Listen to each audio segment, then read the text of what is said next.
Welcome, Night Owls, to the Book Club After Dark podcast, an inviting moonlit podcast. I'm your host, Danny. And I'm Michelle. We review fantasy, romantasy, dark romance, and thriller novels. All things enchanting, intriguing, suspenseful, and maybe a little spicy. Each episode features intimate discussions on captivating stories, fan theories, and more. And here's your content warning. This podcast contains mature themes and discussions that may not be suitable for all audiences. Episodes include explicit language and descriptions of mature romance, as well as depictions of violence and other intense subject matter. This podcast is rated R for mature audiences. Listener discretion is advised. Yes. And going forward from here, there's going to be lots of spoilers tonight for The Poison. So consider this your spoiler warning. Let's get cozy because the best stories are told after dark. Well, drum roll, please, because tonight we are interviewing Shiela Masterson, the author of the Lost God series, Song of the Dark Wood, A Legacy of Stars, and the BookTok sensation that's absolutely, the internet's losing its mind over, The Poison Daughter. So whether you're reading along with us or you're just here for the book talk, we're always glad that you're here. Welcome, Sheila. We're so happy to have you. I'm so excited to be here. It still makes me laugh to be a BookTok sensation because I'm an elder millennial and I'm not on BookTok. And I was like, all of the authors who are on there who are like working so hard and like making videos constantly must be like, she doesn't even go here. Yes. Yeah, hoodie, glasses on. But I appreciate it so much because you guys have made me so much cooler to my baby sister who's like 11 years younger than me. So thank you for that. Yeah, no, your book has just, I read it, when did I read it? I think I read it in February, and I sent Michelle a message immediately and was like, this is a standalone, like 6-star for me. And we don't even like rate 6 stars. We only go up to 5. And I messaged her, I was like, I know it's under TBR already, but like, we're gonna have to bump this up. Like we need to, it needs to be read. And then I went to go buy your book and I couldn't, they were pulled from everywhere. So we'll talk about that a little bit more in a minute. But, yeah, it's just an incredible sensation that's hit everywhere. If you haven't seen it, for those listening, if you haven't seen The Poison Daughter, just for a little bit of background here, for good reasons, it's rated a 4.42 out of almost 62,000 ratings. And just it's on Kindle Unlimited, still available. You won't find it right now in stores because it got pulled off the shelves. We'll talk about it in more detail here in a little while, and how it got picked up and all that. We're going to go in deep with that with our Down the Rabbit Hole segment. But the phenomena of The Poison Daughter is just is crazy. It's everywhere. People have loved it. The fact that it's a standalone in a world where we have series for everything in the romantasy genre was deeply satisfying for me as a reader to know that like we were going to get to the book. Although there's some spinoffs that I have questions about. Like, is there going to be opportunity? Like, I need to know. And if you can't tell us, like, that's okay. But also, could you tell us? Like, I don't know. So I'll let Michelle get started with some questions for you. But I wanted to give everybody a little bit of background on you, Sheila. So welcome to the show. We're so happy to have you. So let's get started. Yeah. We're so excited. I'm so excited to speak with you about this book because the way I read this book in 48 hours, like 48 hours, digested this entire book. I'm so excited because, like Danny said, we don't have. Thank you. I'm normally not the speed reader. That's normally Danny's job. But for this book, I wanted to finish definitely before we had the conversation. But once you get to a certain point in the book, you're like, wait, I can't stop. Like, there's so much going on. Like, there was no point to put it down. So I just did it.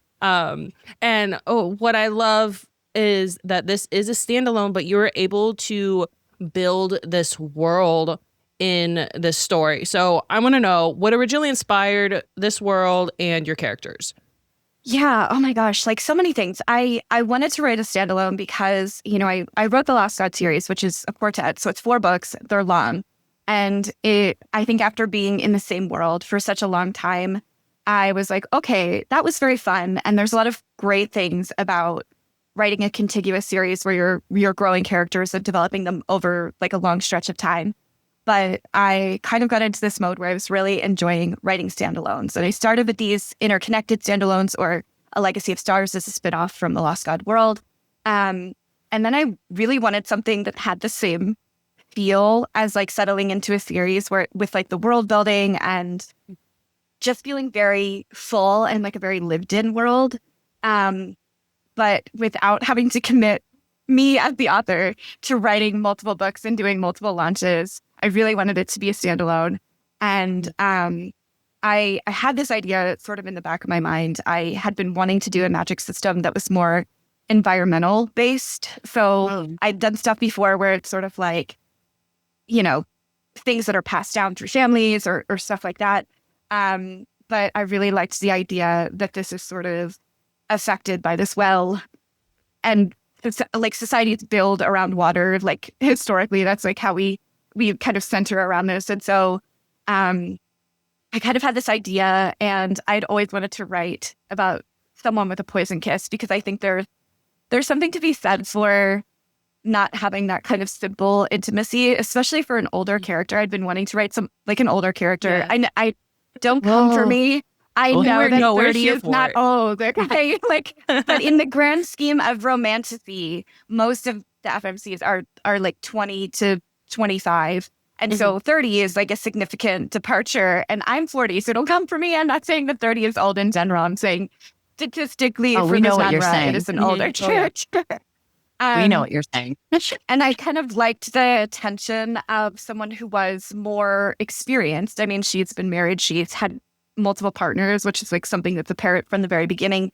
But she does not have that kind of simple intimacy of kissing. And so it kind of becomes this novel thing that when she goes out one night and tries to kiss Mark and he doesn't die, it's really ultimately like her first kiss, which is like so strange at like 30 years old to be like having this like new experience.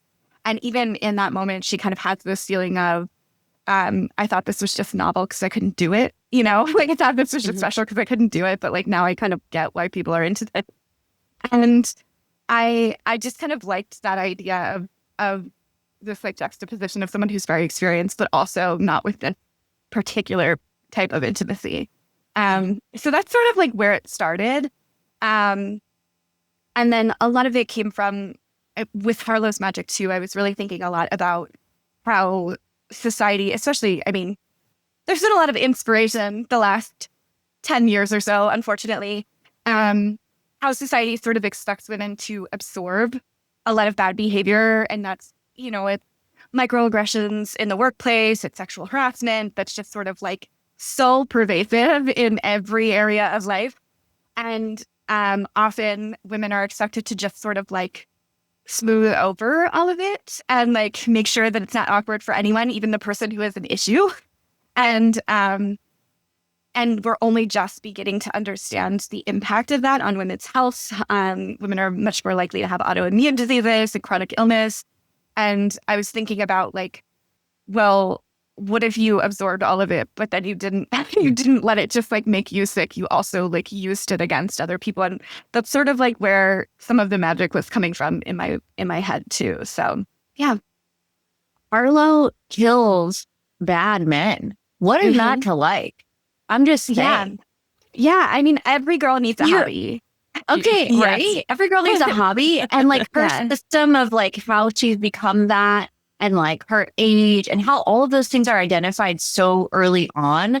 And like related to her sexuality, and just like to your point about her experience, that like, you know, you're 30, but like there's still going to be things you're naive about.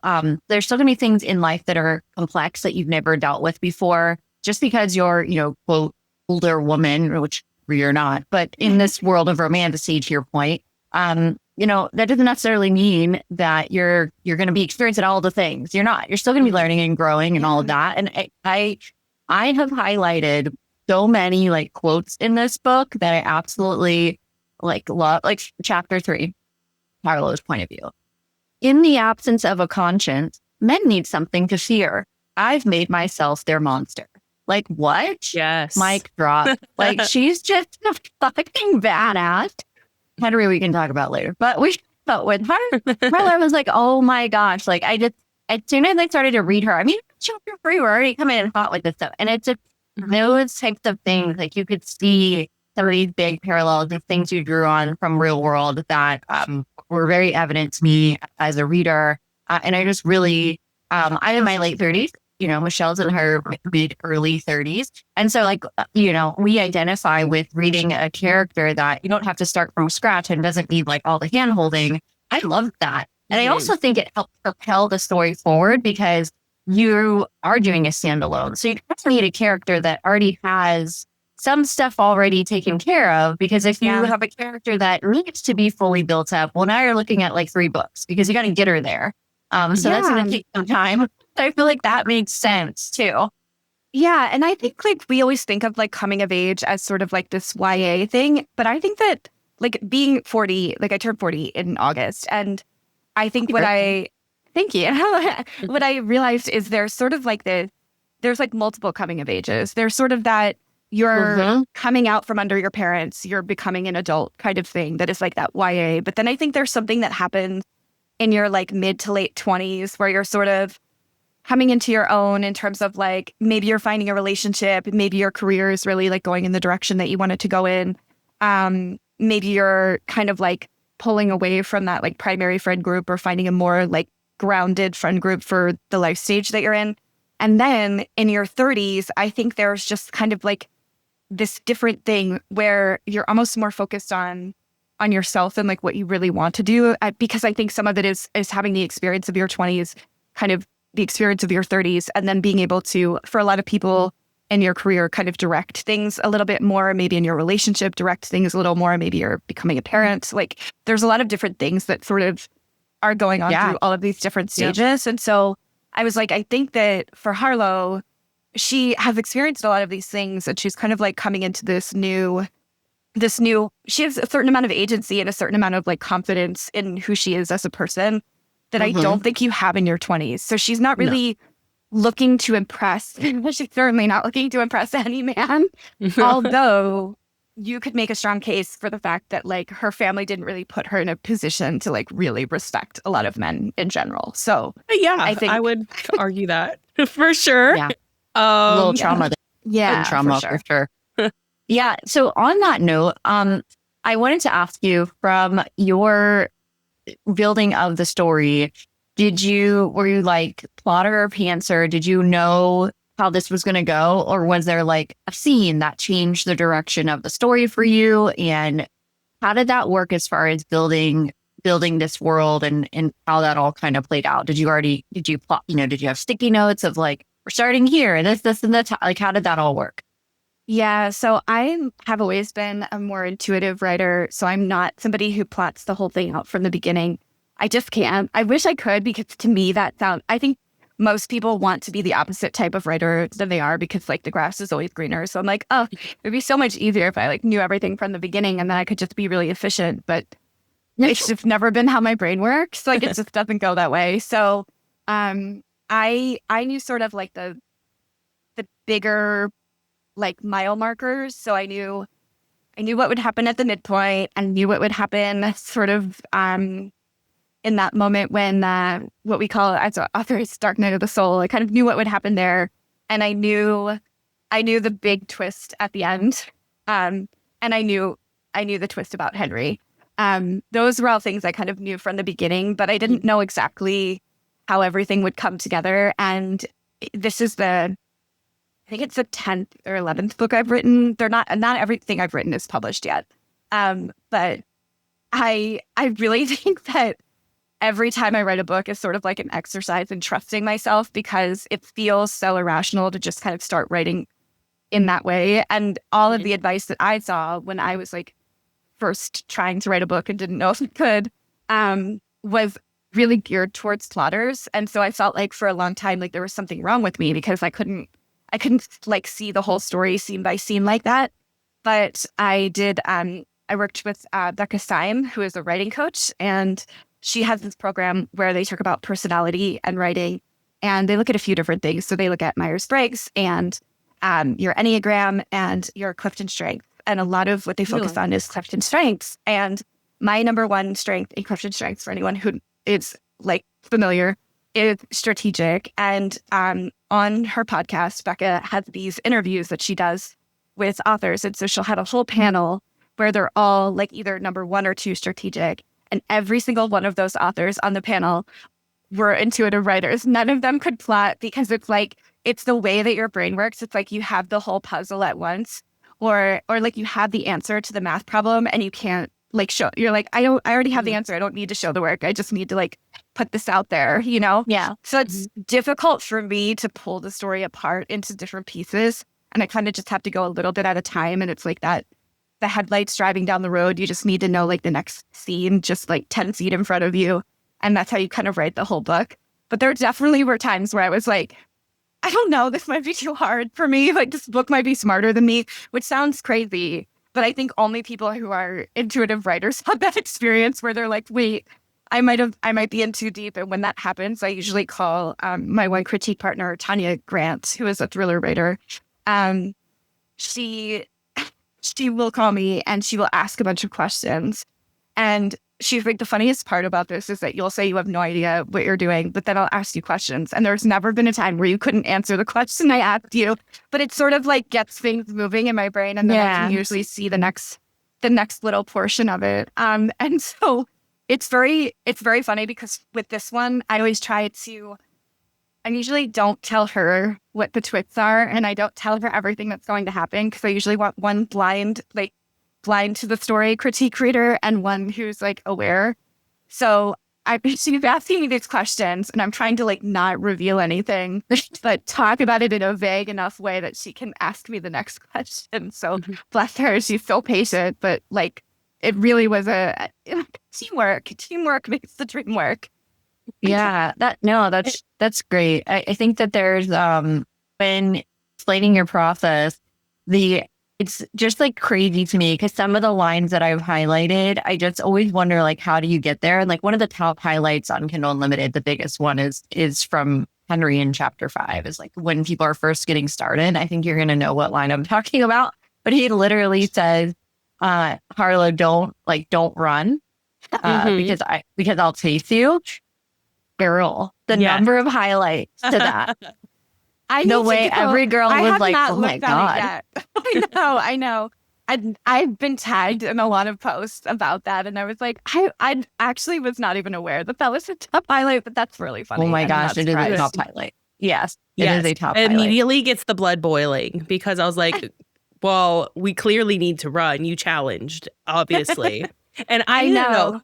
Because you said that you knew the twist. Did you know every twist? Because there are multiple. Like, are we talking about the sister's death? Are we talking about the brother? Are we talking about his magic? All of that you already had plotted, or did some of them surprise you? Yeah, okay. And that he was death. Like, I knew all of those. I just was sort of like, how the hell am I gonna do this? Because I was like, this is so many different things. Like, there's so many cards stacked up, and I don't know how to like do them one at a time. Because a lot of writing is like in the first half, you're opening all these loops, and in the second half, you're closing them theoretically, hopefully.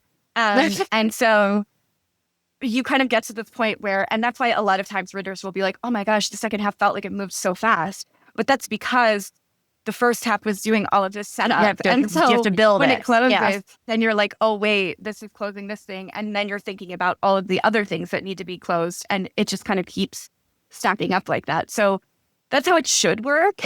And it probably should feel like it's accelerating a little bit. It did. It did. The last quarter, I was like, text him like, what do you mean the sister died? What do you mean? What do you mean? Like, all caps, what? She like sends me these all caps text messages. And I'm like, I just don't know. My exclamation point. I don't know. I just don't know. I don't know how to help you. Yeah. It was a ride. The last quarter, I'm like, what is all these things are happening? What do you mean? It's all happening. So that makes sense that you had at least those plotted out. So, or you knew those ahead of time, because the way you executed them, it made me go back and question, like with his magic and him having, being like double blessed. I was like, oh yeah, that makes sense. He was able to take away her pain, but it wasn't like a surprise. It was a surprise for the characters, but I'm like, oh wait, no, that makes sense. Like, it wasn't just you dropping the pieces something are in there. clicking. Yeah. So amazing job. Yeah, thank you. You're welcome. So my next question, because your characters, even your side characters, are so well developed. Which was your favorite character to write overall? Oh my gosh, definitely Harlow. Okay.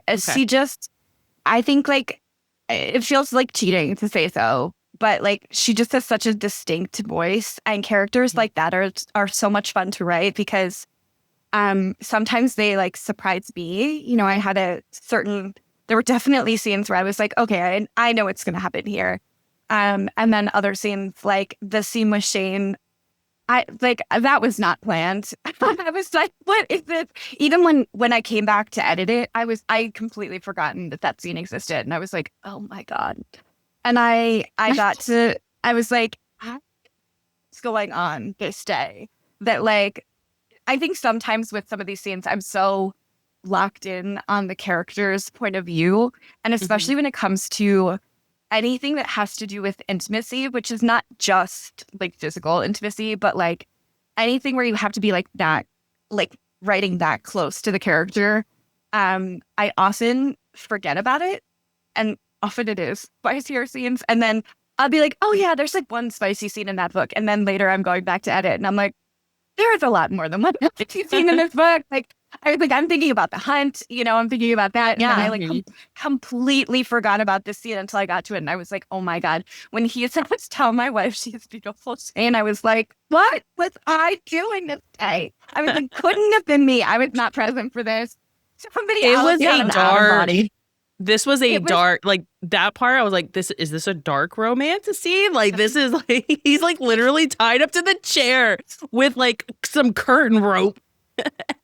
She has her underwear stuffed in her mouth. I'm like, what is going on here?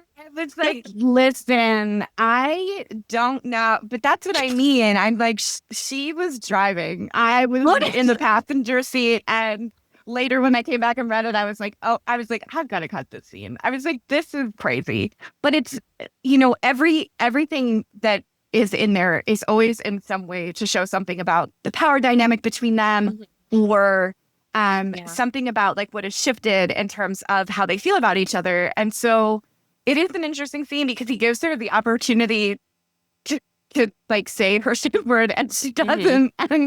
And he knows that she won't. But I also think there's something to be said for Henry because he knows that if he asks her outright, she'll never say yes. She'll never say yes, ever. Of course. Because it's a competition between them and she's never going to give him that. So he finds like other ways to like check that it's okay with her. And that's why like I'm like that scene is so I feel like every time I'm like I can't. No, that was so important though. I mean, sorry, that was so important because when she does finally say star in like the second to last chapter, like I like broke. I'm like, no, she gave up. Like, what do you mean? Like, But it was for like a totally different it was for an emotional reason. thing. The driving was for some like the reason for that was it ripped my heart out when she finally said it. And I was like, okay, so we're okay with like our body being harmed in any type of physical way. We don't really have boundaries on any of that. But now we're at this like, okay, I can't. This is my line. We finally see where her line is, like at the end of like, and it just was her mental health journey. The way I was not ready. The way I was not ready for that. You have an idea of her. Yeah, you're getting inkling. Yeah, and she is not presenting that way. Like she is not presenting that way, and she does not see herself that way. Yeah, but you see it in the way other people talk to her. Like you see it in the way Callan talks to her toward the beginning. And once you know, and then you go back and look at everything in the way B talks to her, like the carefulness. That everybody is like a little careful. And from her perspective, it's because they think she's volatile and she like is she or like the poison kiss. Who is she gonna kill now? Yeah, like, exactly. But from their perspective, you know, people are wishing her like condolences and stuff. And when you think she thinks it's about her husband, and that's what she like keeps relating it to. And so then later when you find out, it's like all of this stuff. You're like, oh my God, wait, like this has been going on this whole time. And I think she is a character who has a much higher threshold and is much more comfortable with physical intimacy than emotional intimacy, which we even see like in the marriage ritual scene. Like when they're doing the thing where they're under the veil, she's so much more uncomfortable than when they're literally fucking in front of a room full of people. Like she's literally like, I would rather. The way I was like, Sheila, girl, okay. I would rather do that twice. And like she can't, like she cannot. She like can't handle. Like she makes the joke of, like where he's like, tell me like a secret, and she said, my first husband had a bigger cut.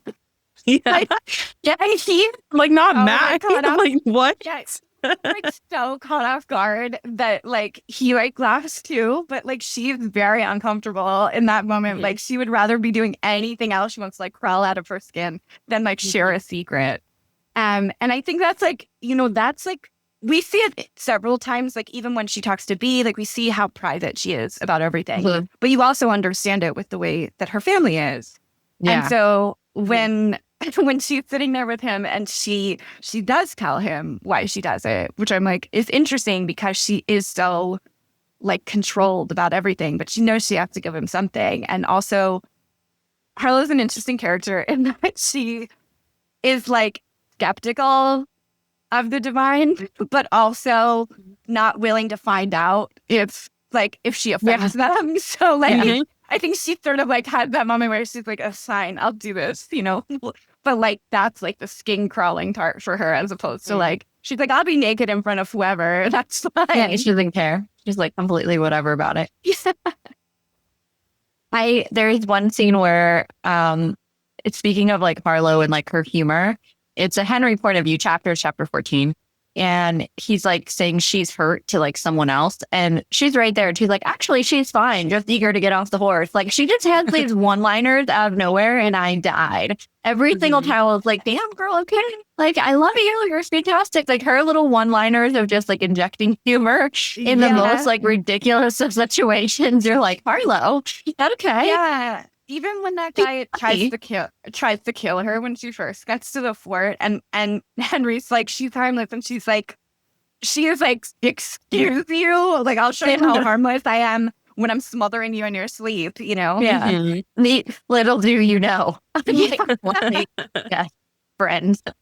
And I do like you have to feel for Henry, who like really thought he was gonna get like a pretty vapid bimbo, and instead he got like a serial killer, because like that is, and honestly that kind of does it for him. So I feel like that was a win. You know, he needs that. Exactly. He needs that check. He likes being roasted. Yeah. So I mean, someone needs to keep him in check. Right. Yeah. Her inner dialogue is like, I shouldn't push him, but making him crazy is one of the few joys in my life. Like, okay, Harlow, thank you. This is all I have. Don't take this from me. I'm stuck here and I'm bored. I also loved Bryce. So Bryce was like my favorite side character because he also had those funny one-liners like Harlow. That was just like, where are you? Like, what is going on in right now? That I can't.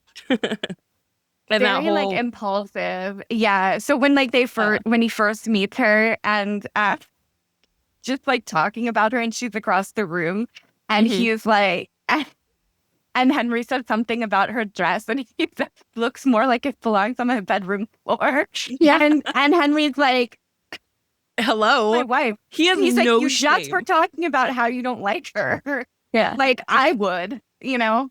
And he totally does not care. He is also very into like dangerous women. Like the three of them talking there and them being like, there is something wrong with you. You need help. Yeah. Well, and then I believe Henry comments on how him and Bryce had shared Miriam. I need to know why that we're just dropping that in there with no other precursor. By the way, they had a threesome. It's just to give context that he's a little more, you know, possessive about Harlow. Okay. Well, so he's like, okay, just to kind of like show that. And well, Bryce is also confused. She's like, you don't even like her yourself. Like, why do you care that I'm telling you that her dress is on the floor? Why do you, like, who cares? Why are we possessive all of a sudden? He's like, God damn. Okay, Mr. Birding, like, what's going on? Relax, friend. Like, what are we doing? So on that note, And they're just like watching. Carter's just watching this go on. I love Yeah, Carter. he's like Exactly. Yeah. My question, character-wise, are there any side characters that you would like to give their own book? So I know that this book is technically a spin-off or a standalone. Are there any spin-offs that you have in mind to create, novellas, anything else that would continue this world? I would love to know that. Yeah. So the one that I get asked about all the time is Bryce. He's Bryce. everyone's favorite, and Please. obviously he has not found his person yet. And I have, I definitely wrote this to be a standalone, and I was not intending to write like anything else in this world, but I like the world so much, and I like the magic system and everything. And frankly, it is nice to work within a world that you've already created because you don't have to like start from scratch. You still have to introduce everything, especially when you're talking about standalones, which is annoying because then you know everything, but you still have to reintroduce it in a way that feels smooth, which is always the hardest part. So, but I have sort of like just like the barest hint of an idea. And I don't know if it's enough to like warrant a full book, if it would be a novella, if it would just be like a bonus chapter or something like that. I have to kind of like, I always have to it's always like my brain is running like a background process. And there are a couple threads that I left open in the book in case I wanted to develop other things in the world. And that was intentional.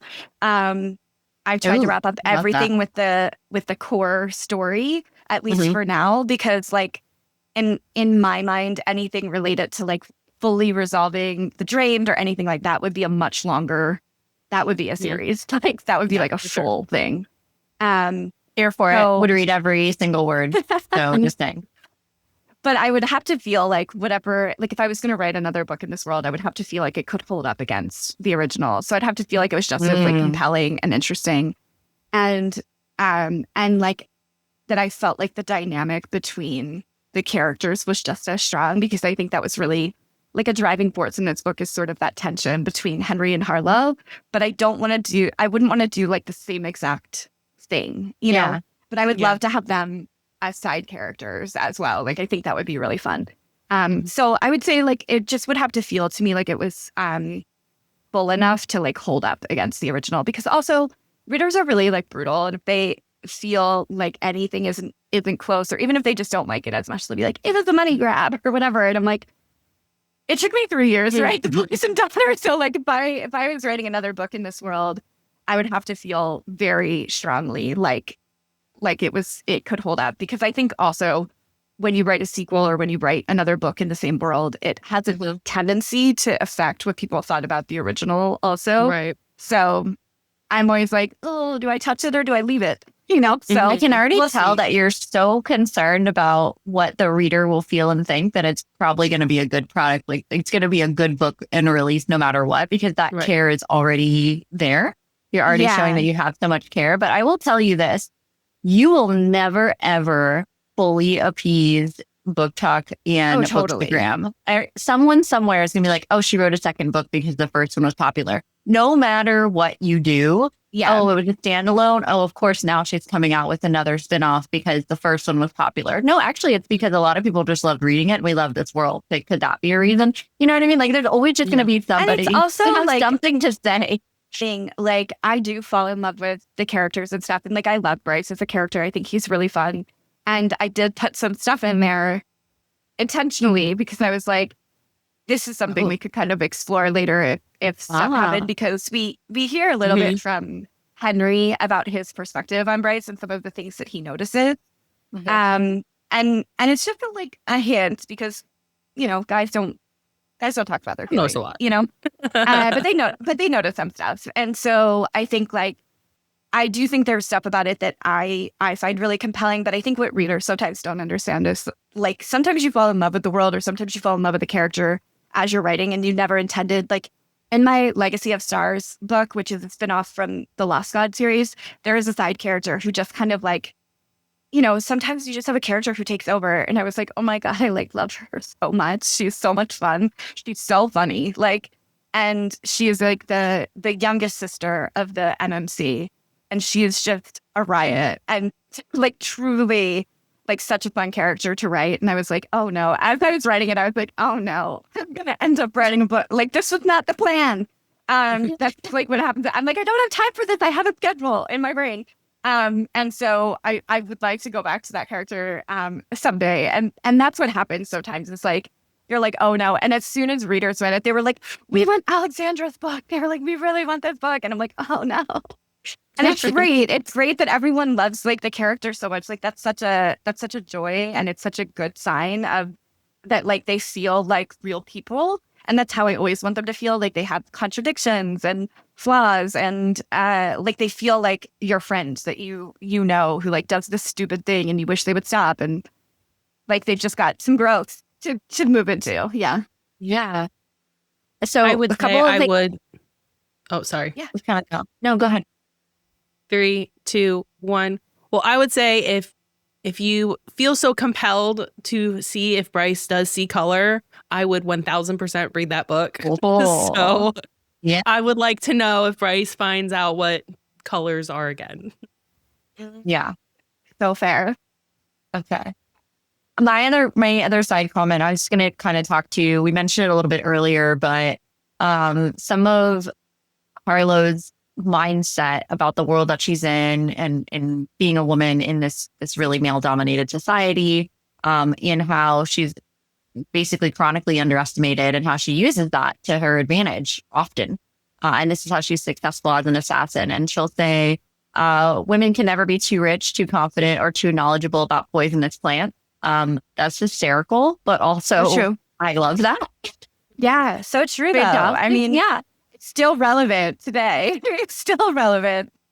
Yeah. And then she talked a lot about community building, and like how removing of access of information has been chronically the downfall of many societies. And there's a layer of depth that you could focus on, the romance piece, but there are some really significant political layers of depth to your world building that I think were very intentional. And the next kind of questions we're going to get into are related to that. Yeah. But I highlighted so many things that I was like, wow, this is so currently relevant to our world now. And I wish can see it wasn't. I know. But I liked all the ways that was built into this book as well. So for your world, it's like you create this really intense magical system, and in the Luna Mead, there are a lot of places that sound amazing to be in, but then you have the woods and then the fort, and there's this balance of like there's like the magical and the fantastical, and then there's the dark. So if you were placed in your world, where would you personally want to live? Are we living more in the fort, or are we living in the city? I feel like I am very risk averse. And so as much as I might like to say I'd live in the fort, I don't know that I would want to be, like, I think I would have a hard time being somewhere where the wall has fallen. Like it would be like in me. Where it feels like you're a little more insulated in the city, and there's a lot, they have the fallbacks, and there's more people to kind of like defend you. And we know, like, one of the first things we know about the fort is that they're having trouble like manning the entire wall. So I think I would have to go with the city, and also just because there's like more to do and more to explore. There's multiple bars that you can go yes. to. Although So true. story time is kind of a fun one. So I know, and that is for all of like the reader girlies, So like it is also compelling. Yeah. So I get it. I just feel like, but the other problem is that there's not a lot of single men there. So it's like, that's like true. such a tough that. Yeah. My question relating to world building and politics, and how you included certain things in this book. What do you want readers to take away from that in terms of parallels you saw? What was the intention there? And do you think that would continue in any spinoff, or how did you address that in this book? Yeah, I definitely think that there's sort of this, definitely a level of like classism between like the blessed and the unblessed, so to speak. I did have some thoughts about how, in recent years, some like religious speak has come into a lot of the political sector in terms of like who has access to things and who doesn't. And I was thinking about that also. And people being treated as lesser than if they don't fit into like a very specific category. And certainly, unfortunately, the inspiration abounds in the real world when it comes to all of this. And I was thinking a lot about what we as a society consider acceptable losses in terms of people who are just kind of like blood. We'll just take their blood, like quite literally sometimes. But I think just in terms of you should be grateful that you're here, that you live here, that you're protected.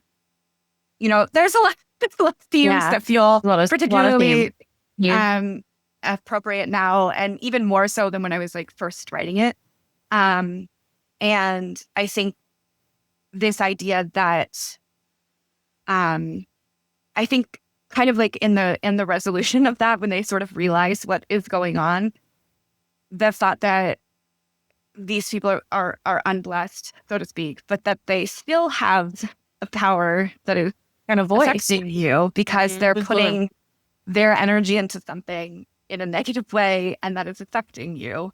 It makes a lot of sense because there is this thought that the only blessing that can be given is by the divine, but like the whole thing was about consent, and like it was supposed to be a choice that they make to honor like their divine. And so it should have stayed as something that was like a blessing, but it's always greed. It's always greed that like ruins something that should be like reciprocal. And I think that often in this day and age, everything is sort of like a race to the bottom and very driven by greed. And it's always the people at like sort of the bottom of the class system, or sort of at the bottom of the hierarchy of who has the best jobs, who can, who's out on their mega yacht versus who is like struggling to pay rent this month, that kind of thing.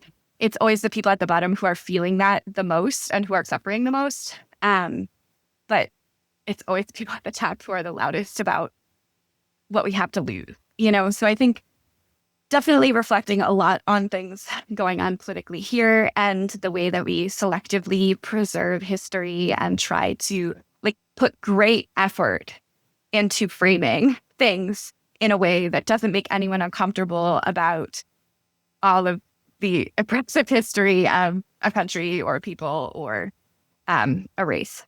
So interesting.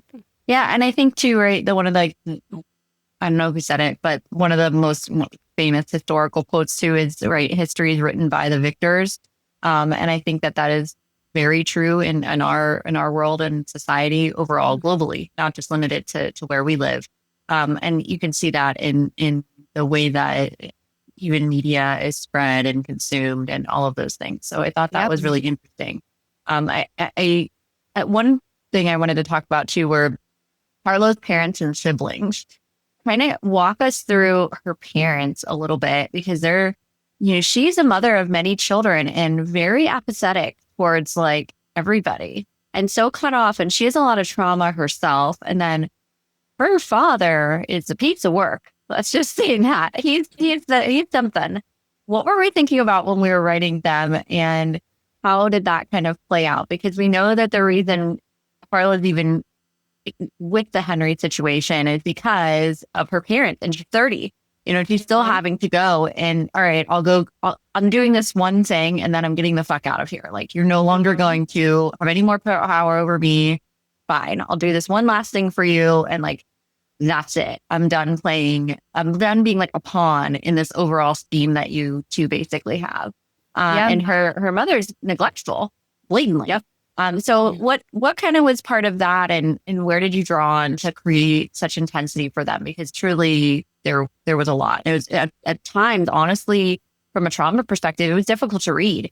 And that's where I think that line of like dark romantasy to romantasy is kind of blurred when you get into some of these, because you could say like, oh, vampires and all that, it's dark. I don't think it's that for what I read from you, Sheila. It's literally like the emotional depth and like some of the trauma that you've managed to put so much of that in this book. Thank you. Yeah, which I loved. I love dark romances. So like, so I just kind of, can you walk us through that and like your thought process there? Yeah. So I definitely, when I was thinking about her parents, I didn't want them to just be like, evil, because that's boring. But I think that when it comes to her mother, and if you kind of think about what it takes for the two of them to hold power in a place where all of this stuff is going on, and I'm sure, there's some truth to all the stuff that Harlow, like that they say to Harlow too, which is like, everybody thinks that this is an easy thing to do. Like everybody thinks that it's easy to be in charge and at the top, but like it's actually really hard, especially in a place like this where you have a lot of people who are isolated, and to be able to manage that and keep it from being like just a riot all the time is impressive. And unfortunately, the way that they've chosen to do that is to rule with fear, and that can be effective. And I think that from my perspective, I think like with her mother, there is definitely the recognition that I think for a lot of people, it's like, this is how we've always done things. And it's much easier to just kind of go along with the way that we've always done things, because this is just how it goes. And like, she may not want to be that way, but she's also not the type of person that's going to resist or fight against it. And I think that once she kind of gets to a certain place, like with the kids, because even at the end when Kellen sort of, Harlow is like, what are we going to do about Abel? And Kellen's like, do you really think you're the only ones who had this experience? Like, he's the only one. Like, Kellen and him were like the real only threats to their father. And so it's a very fine line to walk of like being useful and not being a threat. So you can't be too useful, because then you will be a threat. And so I think you can see the wisdom in both of them in different scenes. And I think a lot of people have like a very strong opinion about Abel because they see him being friendly with Rafe in the first chapter, in like the dinner at the beginning. That we already know that they tried to marry Adia off to Rafe and she couldn't bring him to heel, but they tried to bring him to heel personally, and that neither of those things worked. So if you're Abel and you're the heir, and this is the biggest threat to your family and to your power, what other option do you have? Like, keep your enemies close, I think he is in a lot of ways sort of subtly wise. And he seems like from Harlow's perspective, he's an asshole. That's the guy who's beating their sister.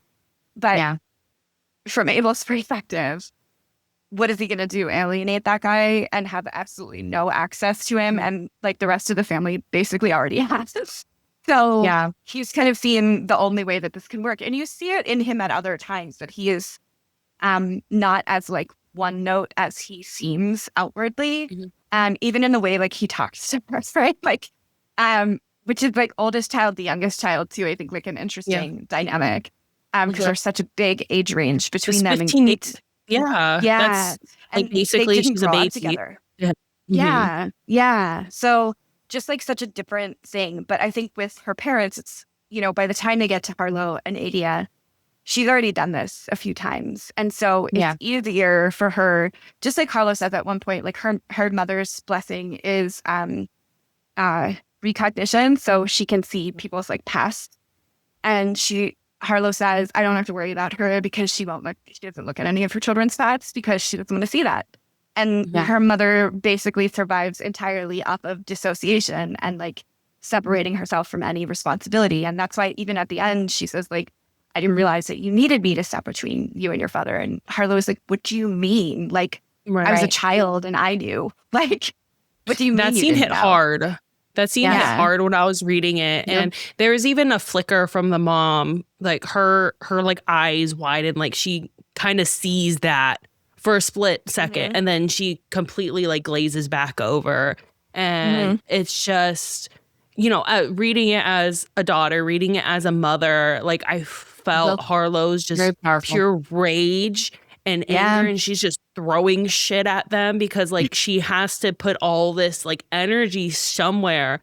And it's just, it was really powerful writing. It was really hard to read. understanding all the trauma that she went through and how your parents are supposed to be the ones protecting you, but they're the ones harming you and letting you be harmed.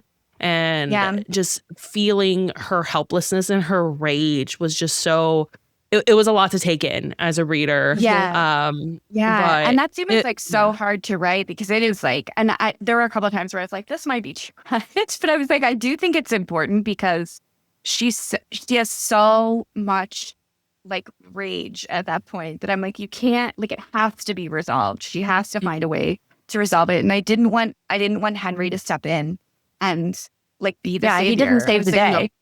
She took care of that herself. That kind of book. Yeah.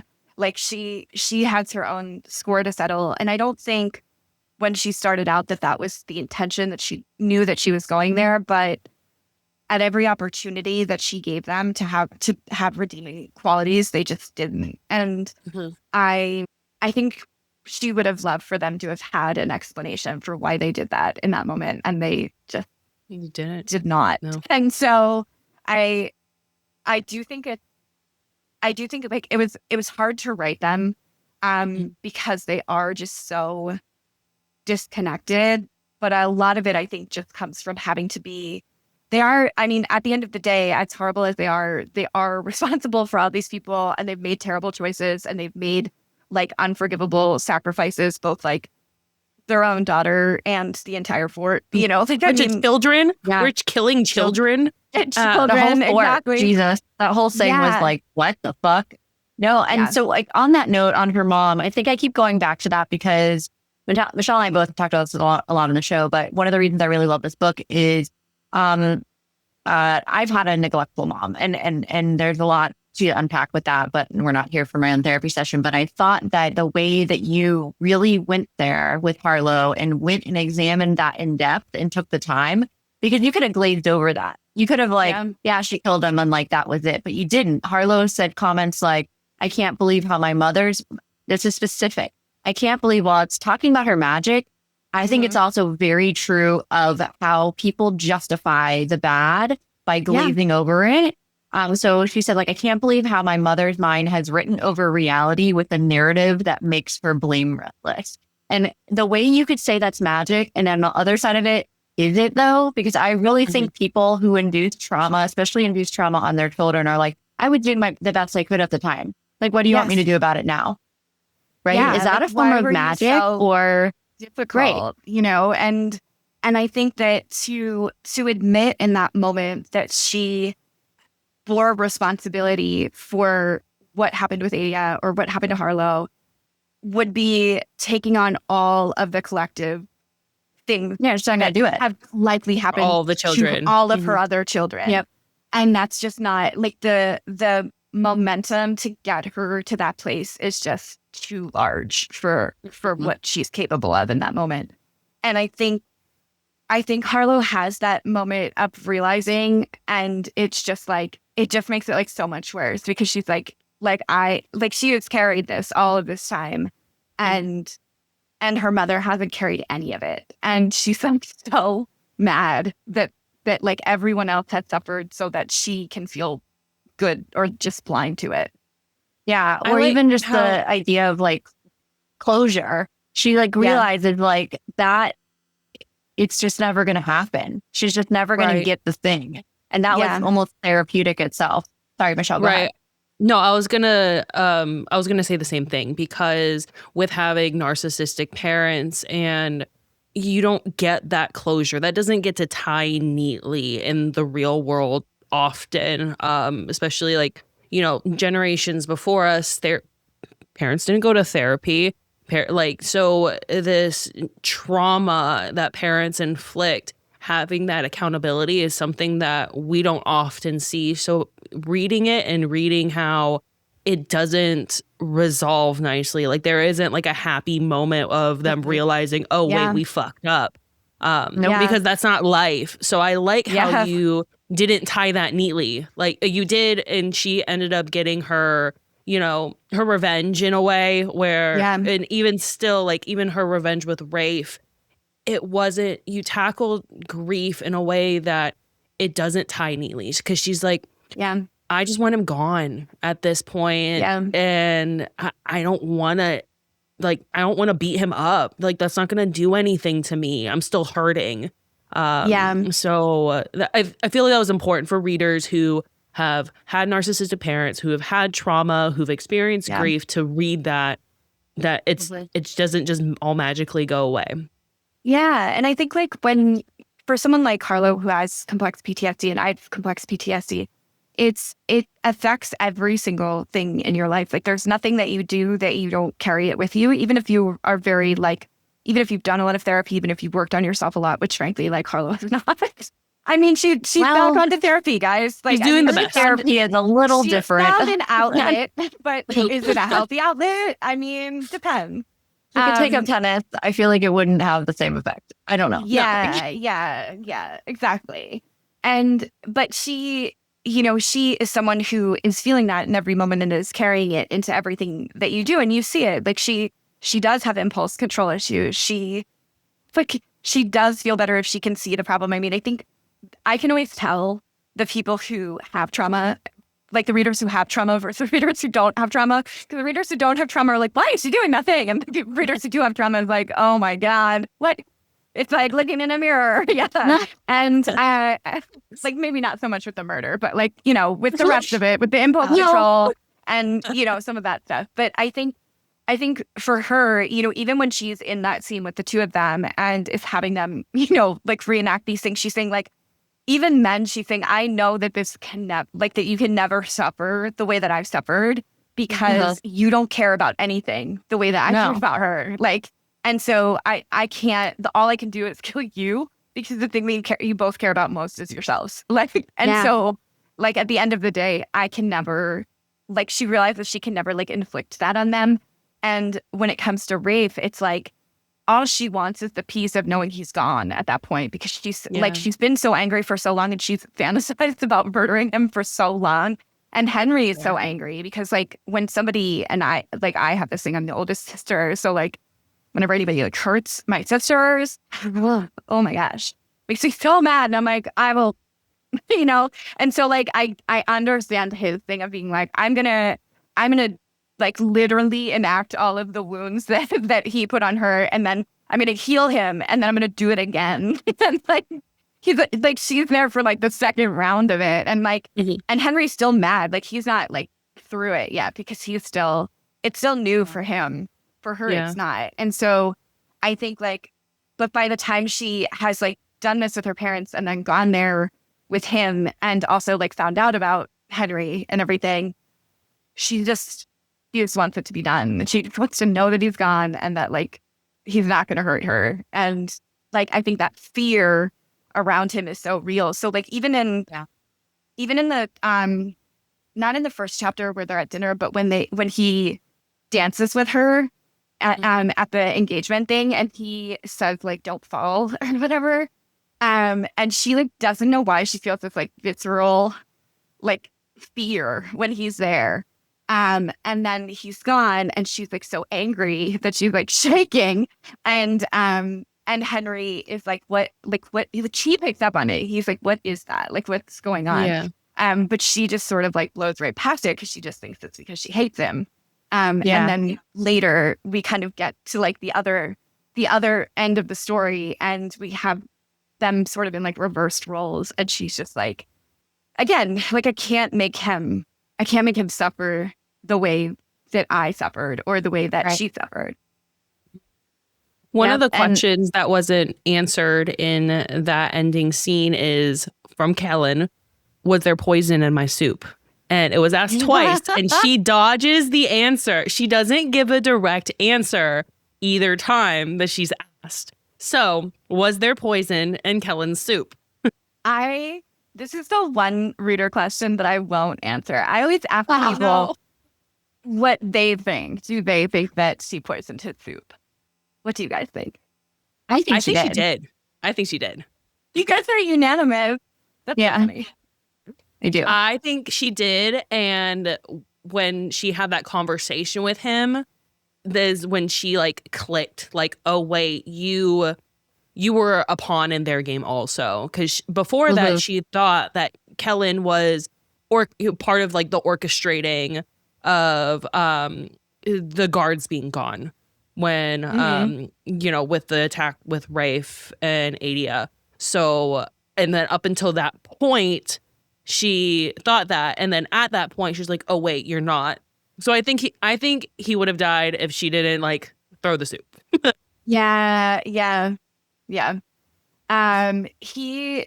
I definitely think like for her, she has like a very specific idea of Kellen, but in that conversation that they have where he says to her, like, I think that's at the very end where he says to her, like, you can see their mom like in moments being a mother, like when she tells Kellen, like, you have to be really careful because the second that he feels like you're not on his side will be that'll be it. There'll only be one time that happens and it'll be over.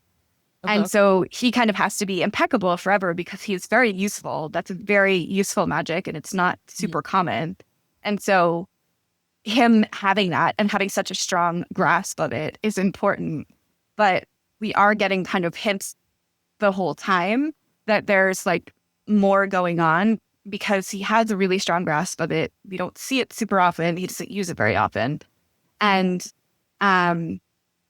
so when he at the end is like, I only had one chance, like I had one shot to do this. And I knew that it had to be like perfectly executed or like that was going to be it. And he has a wife and children and like another baby on the way. So like all of that is in his head too. Like he's thinking about her and the city, but he's also thinking about his wife and his kids. And like he can't do anything that's going to like get them pulled into it either. So, and obviously his parents are not about that. So no, no, that's great.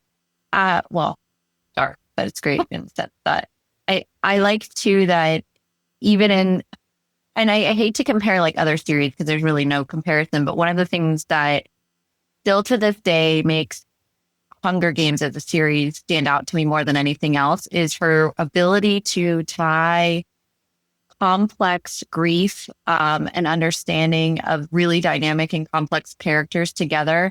And while it's called The Hunger Games, it's called The Poisoned Daughter, the emphasis, there's so much more depth to this. There's a whole lot more going on that on the human level, well beyond the fact that, she kisses someone and he could die.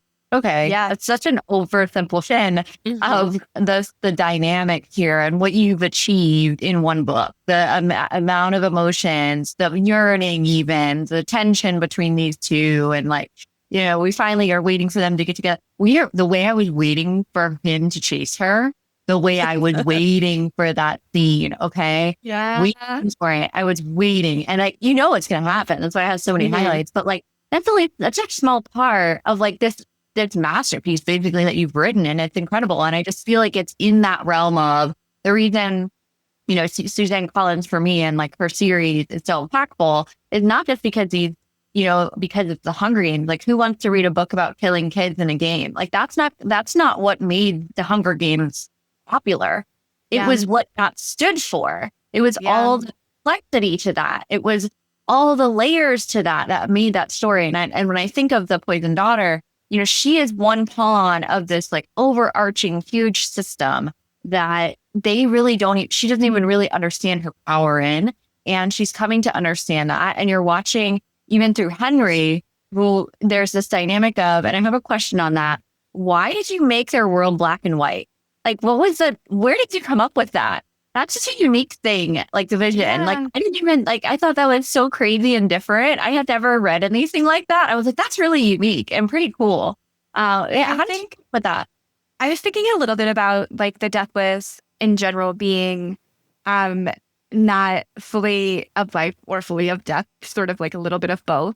And so in my brain, I was like, oh, well. On the same vein of Henry, obviously with poison, we have to have our MMC be immune. And after like the first kiss, I'm like, okay, how is he immune? How did you come up with the whole process, honestly? Because that's traumatizing too. The man went through how many murders by the hands of his own parents? Like, Yeah, how did you come up with that idea?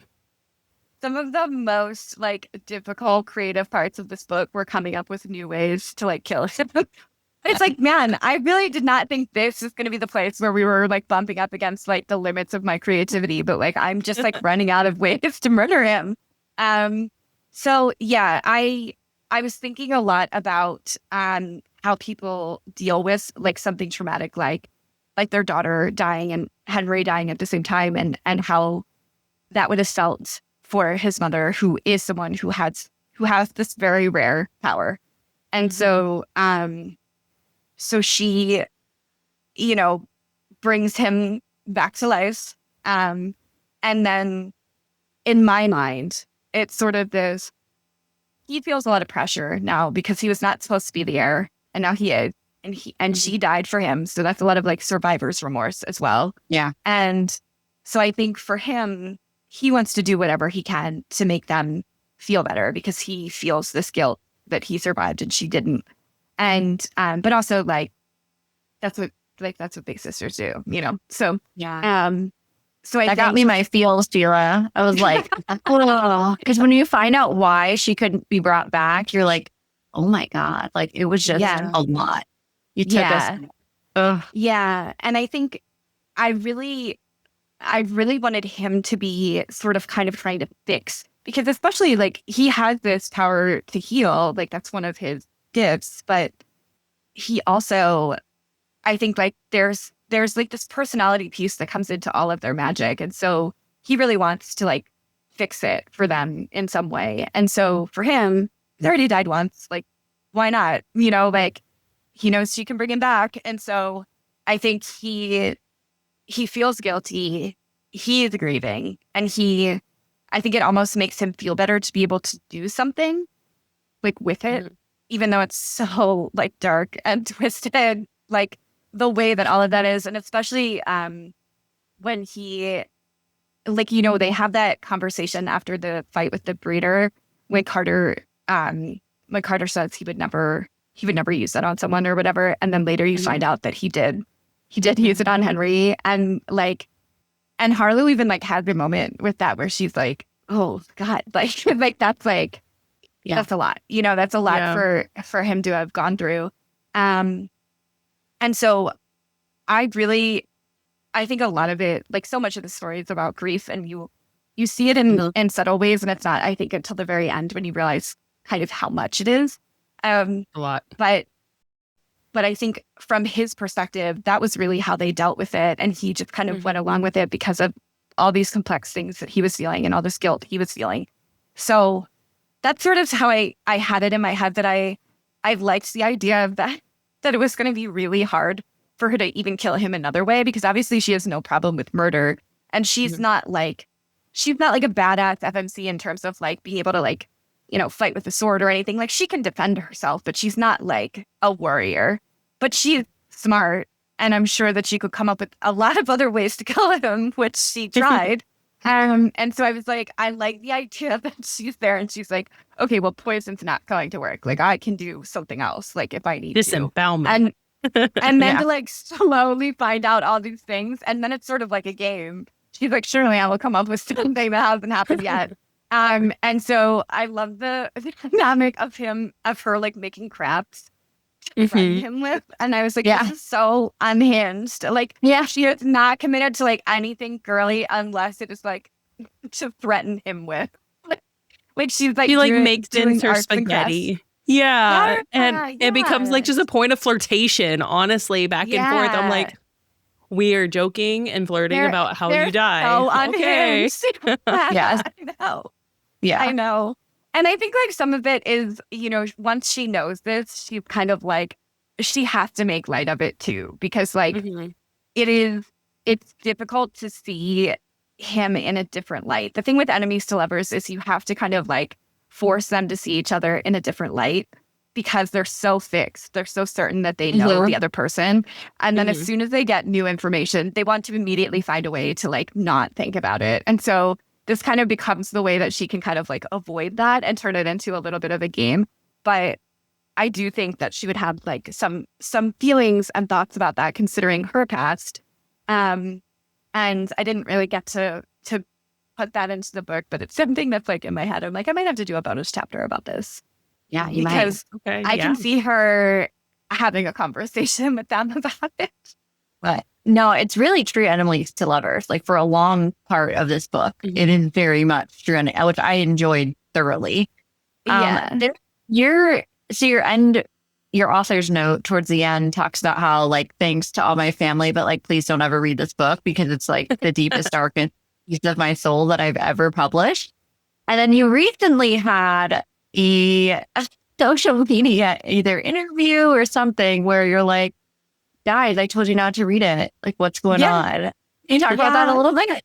Yeah, so I made a video jokingly when I was getting ready to publish this book, and my family is so amazing and they're so supportive, and it's like having I have a very big Irish Catholic family, second generation in this country. Like everybody is always like just very supportive, and they will be telling everybody about my books, like having my own personal, very large street team out there, but like related to me. And so they've read all of my backlist, and my backlist does have spice. It does not have this kind of spice.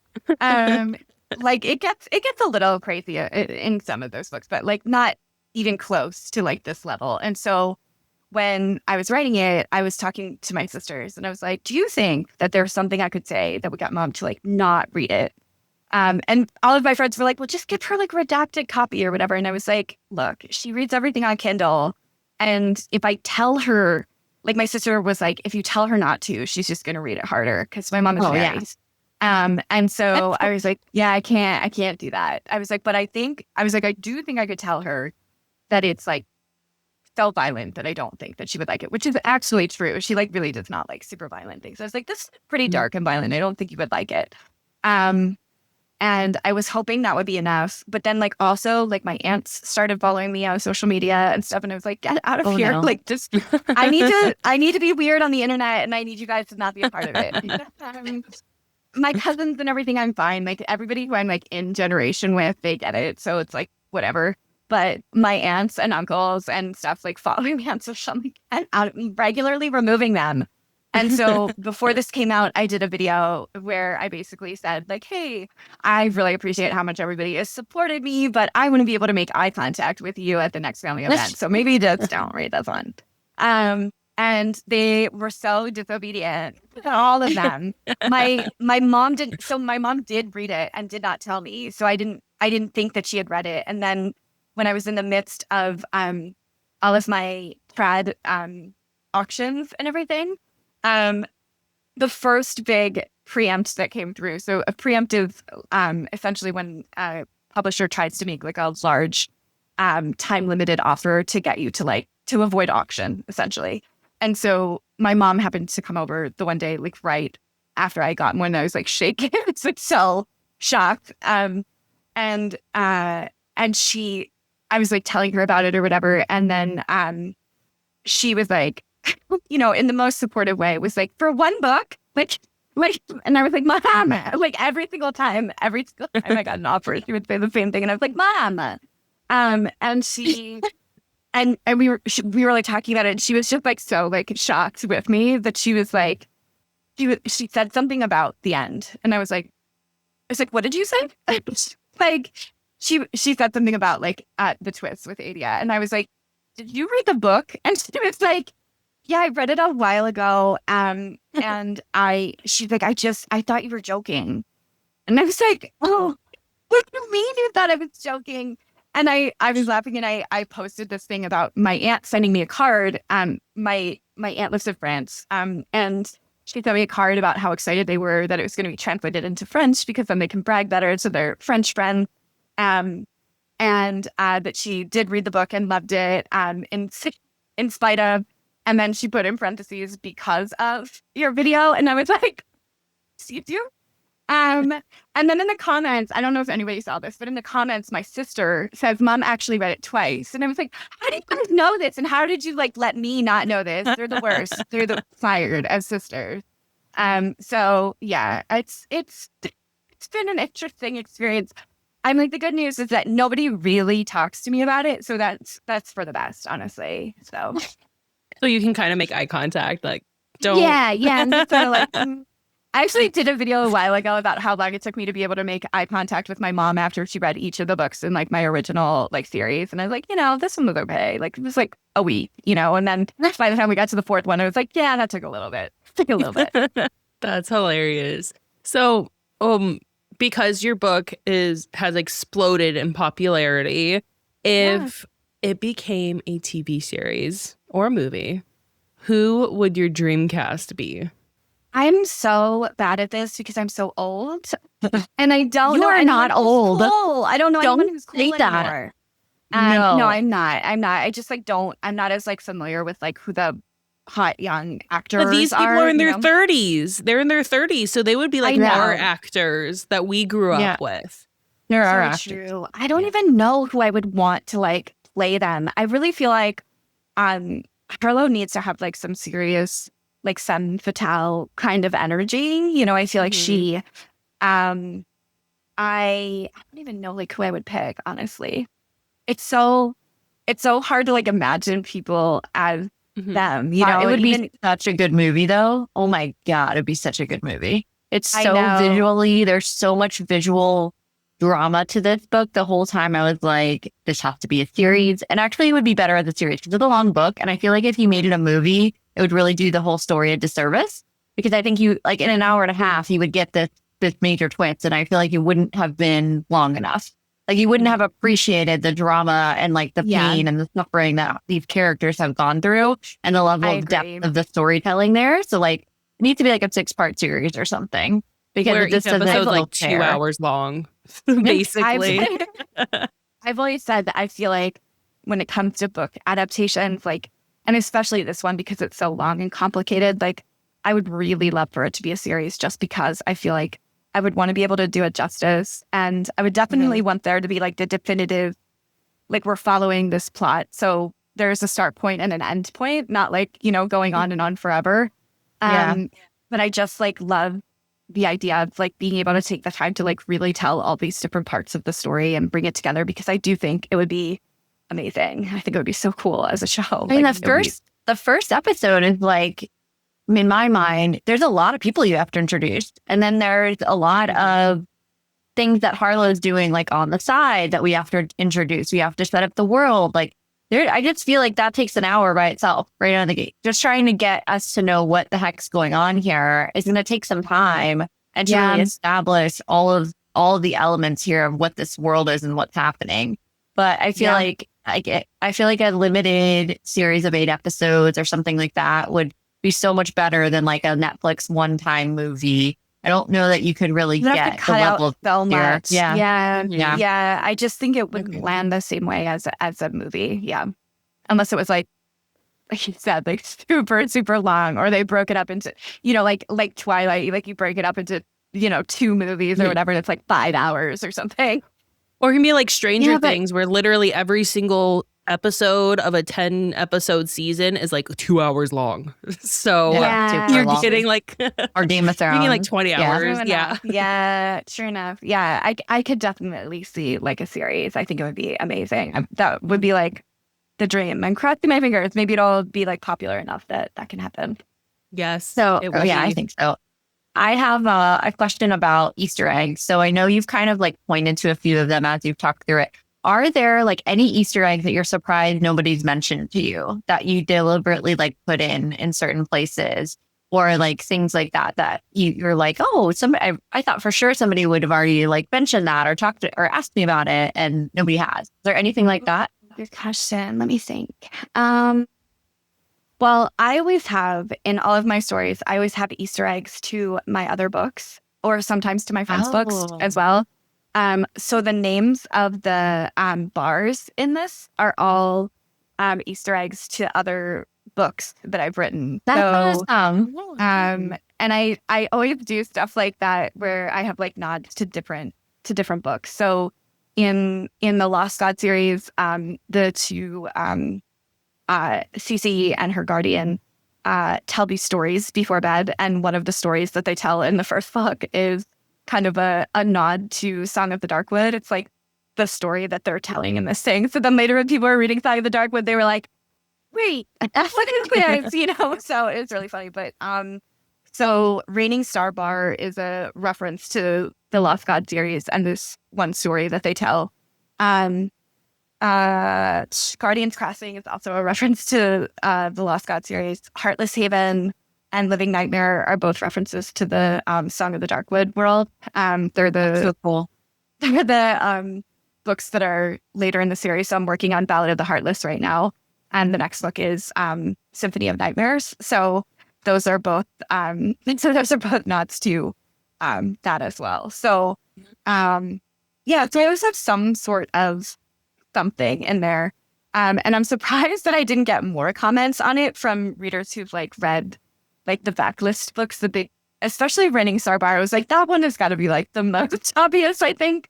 But nobody said anything about that one. The other ones they did in the city. But yeah. And I think like a lot of my readers are looking for it now too. So like they're usually like on top of it when they see one of them. So yeah. Awesome. Yeah.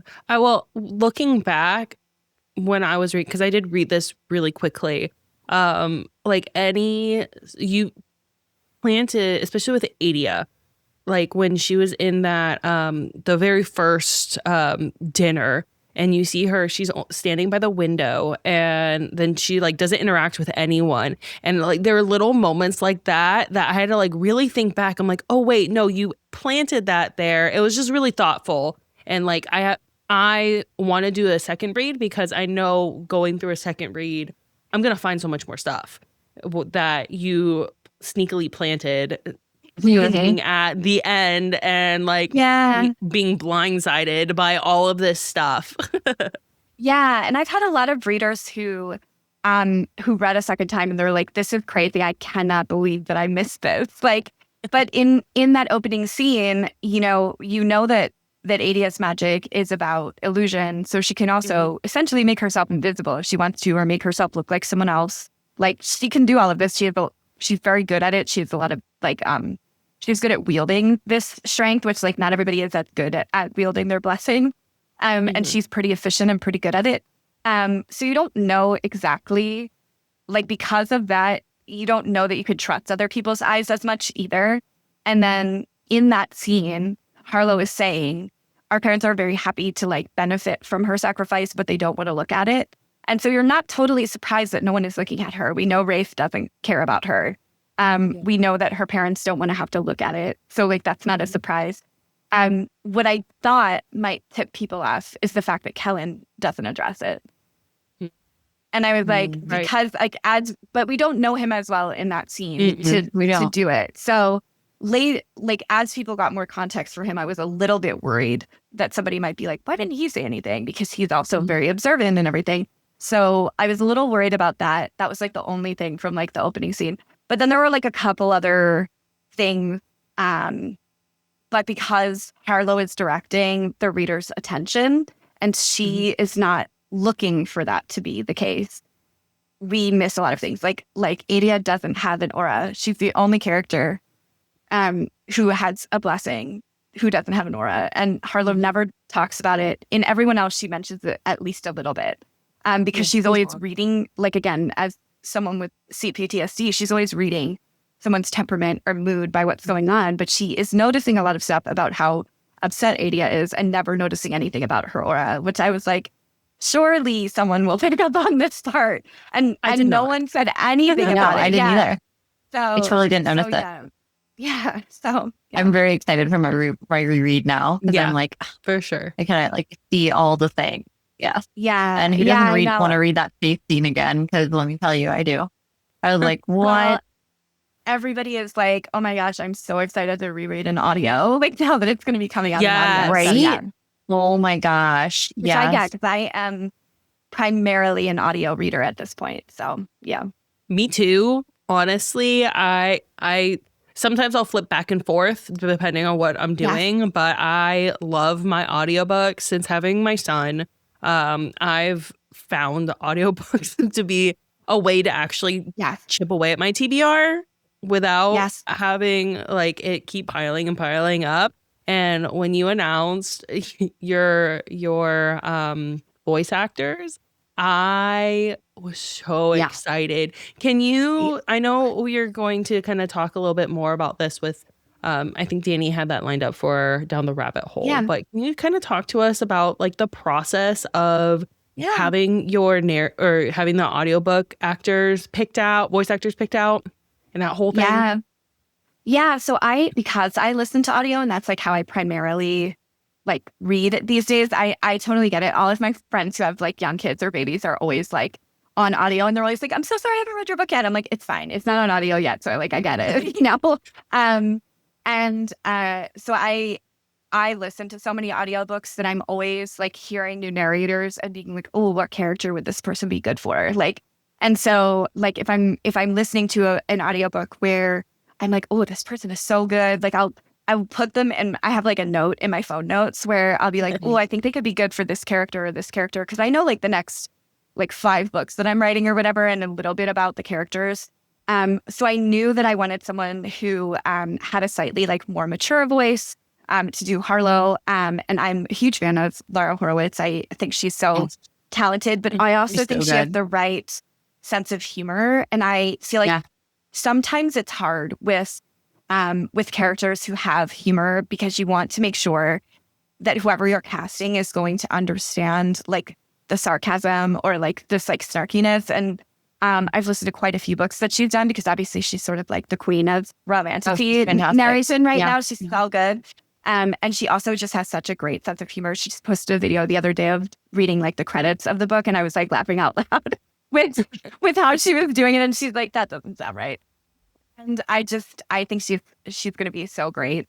And she was like my top pick. So I was thrilled when they announced, like, it's always like you're sort of like on the edge of your seat. I always know who I think would work. And usually what I do is I'll send my production team like my top 3 picks for each role.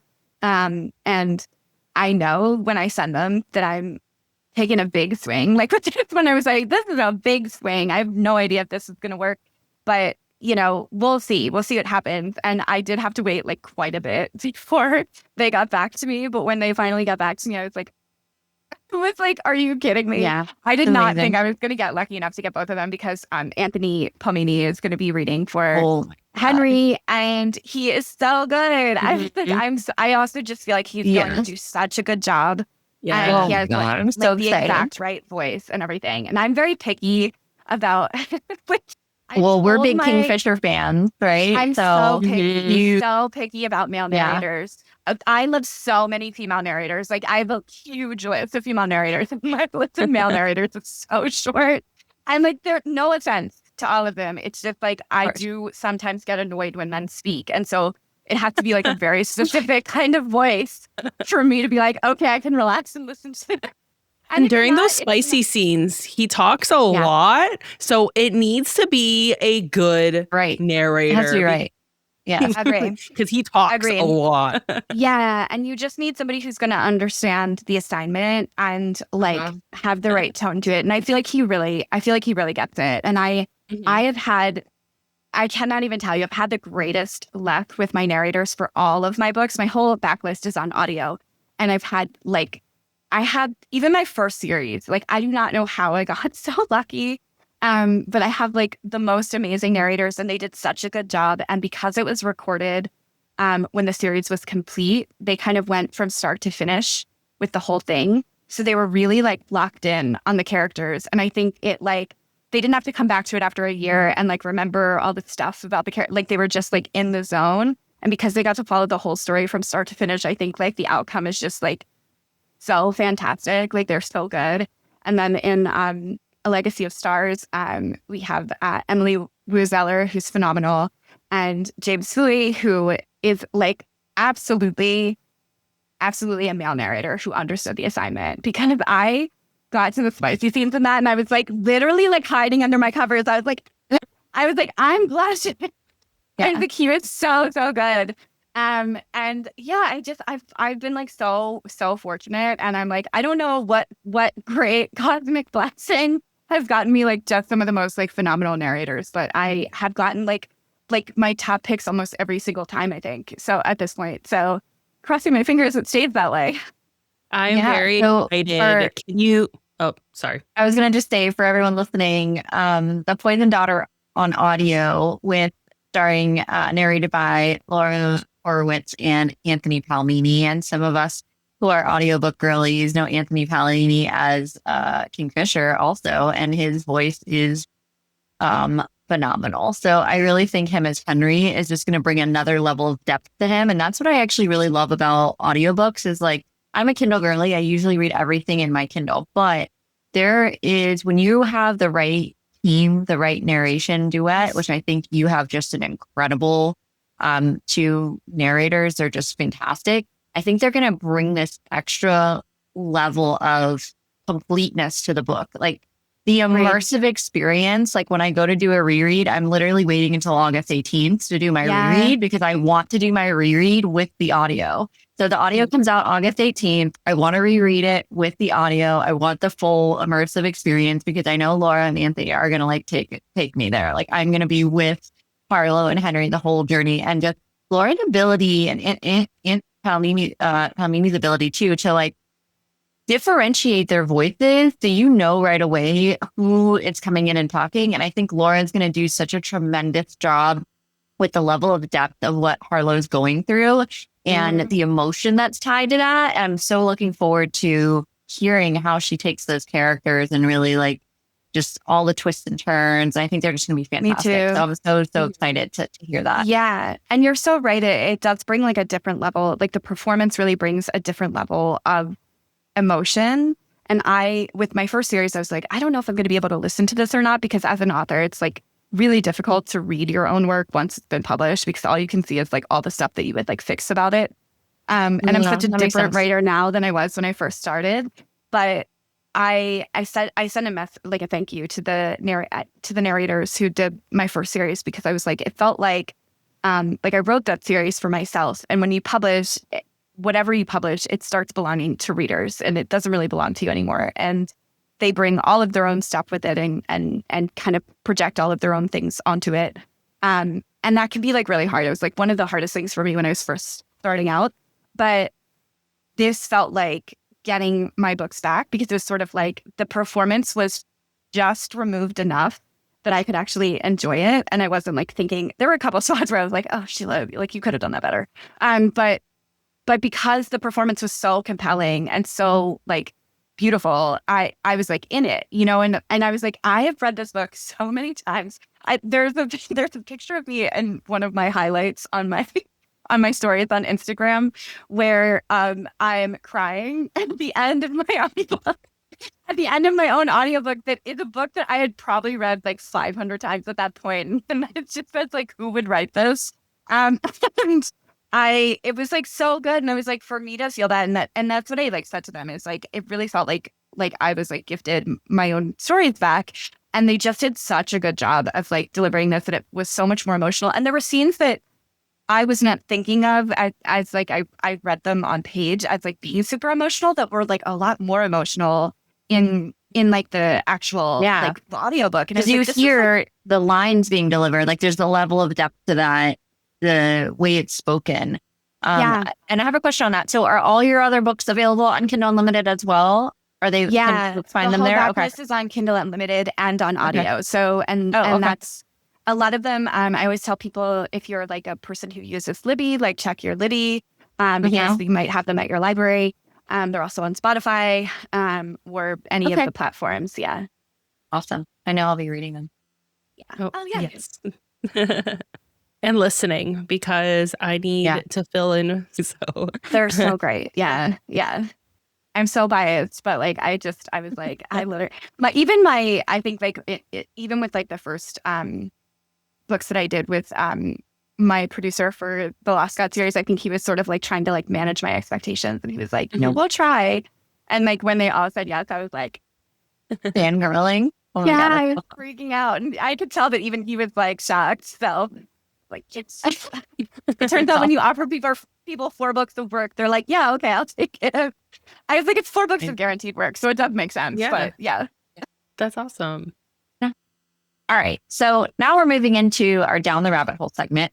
And this week, I wanted to really talk about, because we've talked about it on like a higher level, but Michelle and I haven't been through this personally. And the fact that you have relatively recently, Sheila, I thought would be a really good down the rabbit hole opportunity with our guest author. So can you tell us a little bit about how you originally released The Poisoned Daughter and kind of how we are here now with Zando picking it up, with the fantastic audio narrators you have now, with the re-release of the Sprayed Edges, by the way, for everyone listening, you can get your physical copy of this book. It's re-releasing August 18th through Zando. And that's also when the audio drops. Right now, it's still available on Kindle Unlimited for you to read. However, you can't get a physical copy in stores until August 18th. Can you tell us a little bit about the track to traditional publishing and what that was like for you as an author, and maybe some like behind the scenes elements that maybe authors who are kind of going through it or have never been through it might not realize that exist, or maybe normal things that you were like, I didn't know how to navigate this, and now I've learned. Yeah. So years ago, before I ever released any books, I had been writing and querying kind of the traditional way. So I was querying with Song of the Darkwood, which is technically out an indie right now. And I chose that one because it fits into the format of what traditional publishing prefers. It's a little shorter. So it's about 121,000 words, which for normal people is about 380 pages or so. So for a romantic book, relatively concise comparative That's to pretty short for romantic. Yeah. So and that's something that Trad tends to like, is a book that is a little bit shorter because shorter books are more profitable. And so I was querying with that originally, and I had like quite a few near misses. And at the same time, I was prepping to release the Lost God series, which is my first series. And it turns out that that's not the best time to do that. Like the best time to be told no, like roughly 60 times in a row, is not right before you're trying to feel confident enough to release the book. No. I really miscalculated a little bit because in my head, it made sense. And I was like, well, querying takes a long time. So, and I knew with the Lost God series that would be like an uphill. Wait, hold on. Querying. What is that? For those who have never done. Sorry. Yeah. Way back. Okay. Way So back. for anybody who has never like understood the traditional publishing process, what you typically do is you would write a book, you would try to edit it to the best of your ability and get it as clean as possible and into like kind of the most final format you can. So that might be stuff like having critique partners, which are other writers who can kind of kindly, constructively critique your work and help you like make the story, I always say, more into what your initial vision for it was. So like, are you delivering on what you wanted to? And if you're having trouble, sometimes they can mirror things back to you to help you like make the story a little more concise. And so theoretically, you have it as far along as you can get it yourself. And then you would do what's called querying, where you send a query letter, which is typically sort of like an intro to your book. So I think the one for Song of the Darkwood was something like, Dear Agent. And the idea behind it is to get an agent to represent your work. So they'll take it and then pitch it to a publisher, and they will probably use something similar to what you use to pitch them. So it might be something like, Dear Agent, I've attached my 120,000 word gothic romantasy Song of the Darkwood, which is like a dark Red Riding Hood meets Hades and Persephone. And I thought it would be a good fit for you because you're looking for dark fairy tale retellings and feminine rage, whatever. You know, something from, usually agents have like a list of things that they're looking for. And then is usually the blurb for the book, which is like my back cover blurb for Song of the Darkwood now. And then at the end, you might talk about some of the themes that are particularly prevalent to what's going on in the world today, whatever. And you usually attach like the first, I'm not joking when I say it's usually like the first 10 pages, which feels like nothing. It's not even a full chapter often, like, which feels horrible. My strong preference is when you can at least include like one full chapter, because I just feel like when you're stopping in the middle of a chapter, that's just not how you, as an author, that's like not how you structure things. So I think for me, I I was doing this whole process and hoping to get an agent. And I thought it made sense because it tends to take a long time. Agents get a lot of submissions on a regular basis and they have to read them all, and it takes a long time.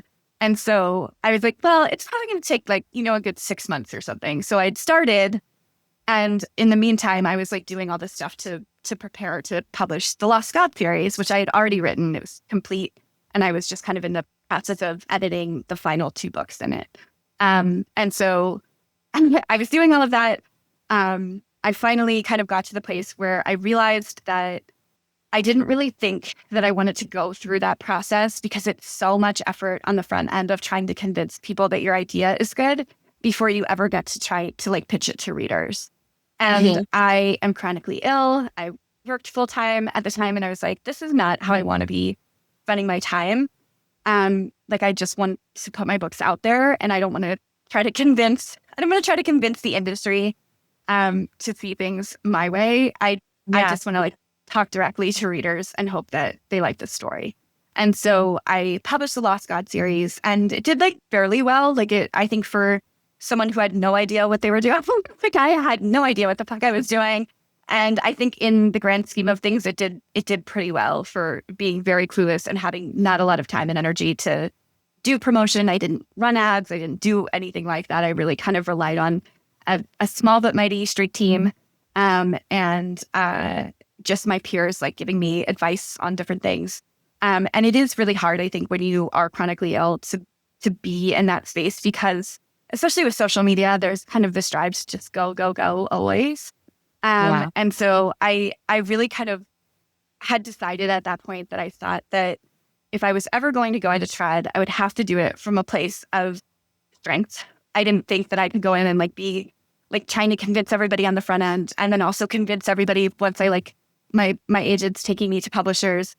I kind of saw that the industry had changed a lot in the few years that I had been paying attention, and that I didn't really want to go in unless I felt like I could have some measure of control. And the only way to do that is to like have a proven concept, basically. So I wasn't really publishing with the intention to go trad, but I knew that if the right opportunity came up, I would definitely consider it. So 7 books later, I published The Poison Daughter. And I had a feeling about The Poison Daughter before, like even when I first started writing it, it felt different to me. And at the same time, it is 235,000 words, which is about twice as long as traditional publishers would prefer. And so I also knew that I couldn't have gone in on the front end. Like I would have been laughed right out of Query Manager, which is where you like submit all of these queries, because they would have just not read it at all once they saw how long it was. I'm positive. Like I know enough about the industry to know that they wouldn't have even looked at my letter. So I was like, okay, if this is the one, like it's gonna have to. There's no way that I can query it. It's just not gonna happen. Right. So I just put it out, and it did have my strongest launch yet, but also we're 7 books. When you say that, hold on, sorry, just going back to my own like sanity. You say you just put it out. So is this like you just click a button on Amazon and it just goes? Like what does that mean? You put it out? Yeah. So usually I run like a little bit of a promotional campaign leading up to it on social media, and I will open up an ARC team. And like I said, I have a street team. It's small, but a great group of readers. And typically, I don't know, about 3 to 4 weeks before the book comes out, you send out ARCs. So that's advanced reader copies. You hope that readers will read it and be like so excited and posting about it and talking about it on social media. And that did happen. Like I definitely felt like it was different. We got an email. We got an email. That's how I knew about your book. That's how I went to go read it. I saw the blurb and I was like, damn, that sounds fucking great. I want to go read that immediately. So I went and downloaded it. And like we have a thing where I'm like, I will wait until Michelle either reads it or because I'm always the faster one of us. And I'll start looking through because we get a lot of emails, like tons and tons of people that are interested. And we just frankly, there's no way we can read that many books. We can't do it. So we have to be like selective in which ones. So like your blurbs work clearly because I like read it. And then whenever someone reached out a couple months later, it was like, hey, did you ever get a chance to read it? We don't have the physical books anymore, but I was like, I want to get it. I want to interview Sheila immediately because Sheila available. I would like to interview her. I loved it. Blah, blah, blah. I was like Oh my God. so excited. Yeah. Yeah. It worked. It totally works. Yeah. And it was funny because that's also what we used when we went on submission as well, is basically almost verbatim my blurb. So I was like, nailed it. Finally, it took 7 books, but I finally did it. And I do think you get better at, like, it's 2 different types of writing. Like, the writing that you use when you're writing the book is one thing, but marketing writing where you're trying to like hook people really quickly, it is so hard to write a blurb because it's so concise. I think they said after like 150 words, people stop paying attention. So you really need to find a way to like hook people very quickly, but you also have to give them enough context for them to understand like that they're getting hooked. So, so I basically, I ran the ARC campaign. What was funny about this one is that I had less people posting during because everybody was so, I think, like sucked in. And like you said, Michelle, it's like they couldn't put it down. So I was like, it was really quiet for a while. And I was like, oh my God, I was like, does everybody hate it? Like, I was like, I felt so confident when I was sending it out because I was like, I am so confident in this book and I don't care if anybody doesn't like it. Like, I love it. And and then it was like crickets, and I was like, oh no, did it like not land? And it was because everybody was like so sucked in, and then like they all started like finishing and like being like, what just happened? Like, because I have a Discord server, and so people will often react in there, or like, that's for emotional support. All the things that we do as readers when we're reading stuff together. And so, I was like, oh God, like, did they hate it? But it went really well. And then in the first month, it did like better than any of my other books had done. Which when Song came out, Song did really well and it went to bestseller, and it was like it really kind of like blew up a little bit. But it was like a mini viral moment. And this it started strong. And then in November, it got a little stronger. And then in December, it just absolutely like started to take off. And by the time like we got into the new year, it was like crazy. So I had received an audio offer like 3 days after the book came out, like almost immediately, which is nuts. And so I reached out to the company. It was not from the company that had done my previous books. So I reached out to the company that had done my previous books, and I was like, hey, I got this offer. I wasn't sure. I was going to pitch it to you, but I just didn't think I would have to pitch it this quickly. And so, and hilariously, they were not interested because it was a standalone and they prefer to do series. And I was like, well, man, it's on the of a lifetime, guys. Yeah, literally. It worked out for the best because I kind of thought about it, and my one friend was like, well, do you want to try to leverage that into getting an agent? Because then you can have somebody kind of negotiate some of this stuff for you. And that's just kind of on the tipping point. Hold on. You have 7 books, and at this point, we still don't have an agent. This is your first now. So Boys and Daughter is the first agent experience. Okay. Yeah. This is a great down the rabbit hole segment. I'm really glad we chose this topic.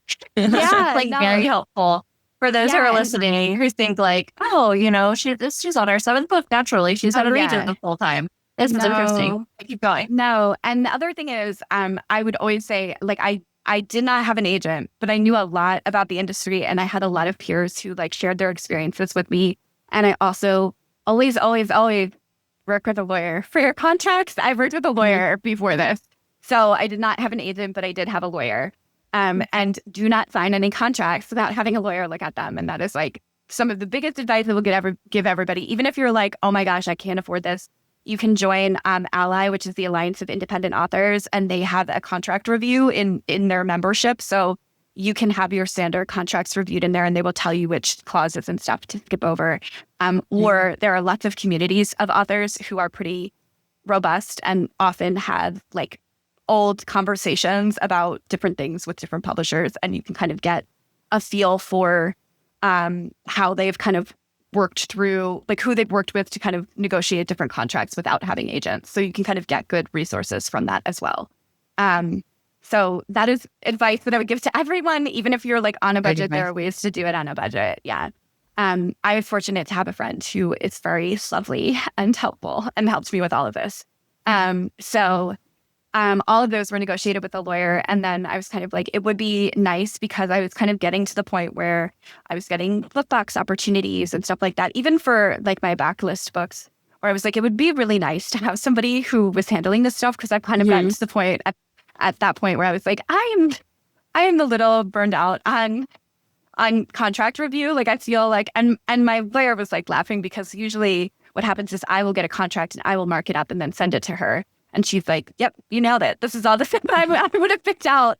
And she'll like help me reword things or whatever. But I was like, I'm glad that I'm an expert now, but I would rather spend my time doing other things. And so I used those offers to sort of like pitch to agents. So I queried, again, querying when you have a book that's doing well is a little bit of a different thing, because you are sharing things about the book, but you're also talking about like the success that you've had so far. So it's a little different in that you're talking about how long the book has been out, how it's doing, and kind of what offers you have so far, along with your like initial pitch and everything.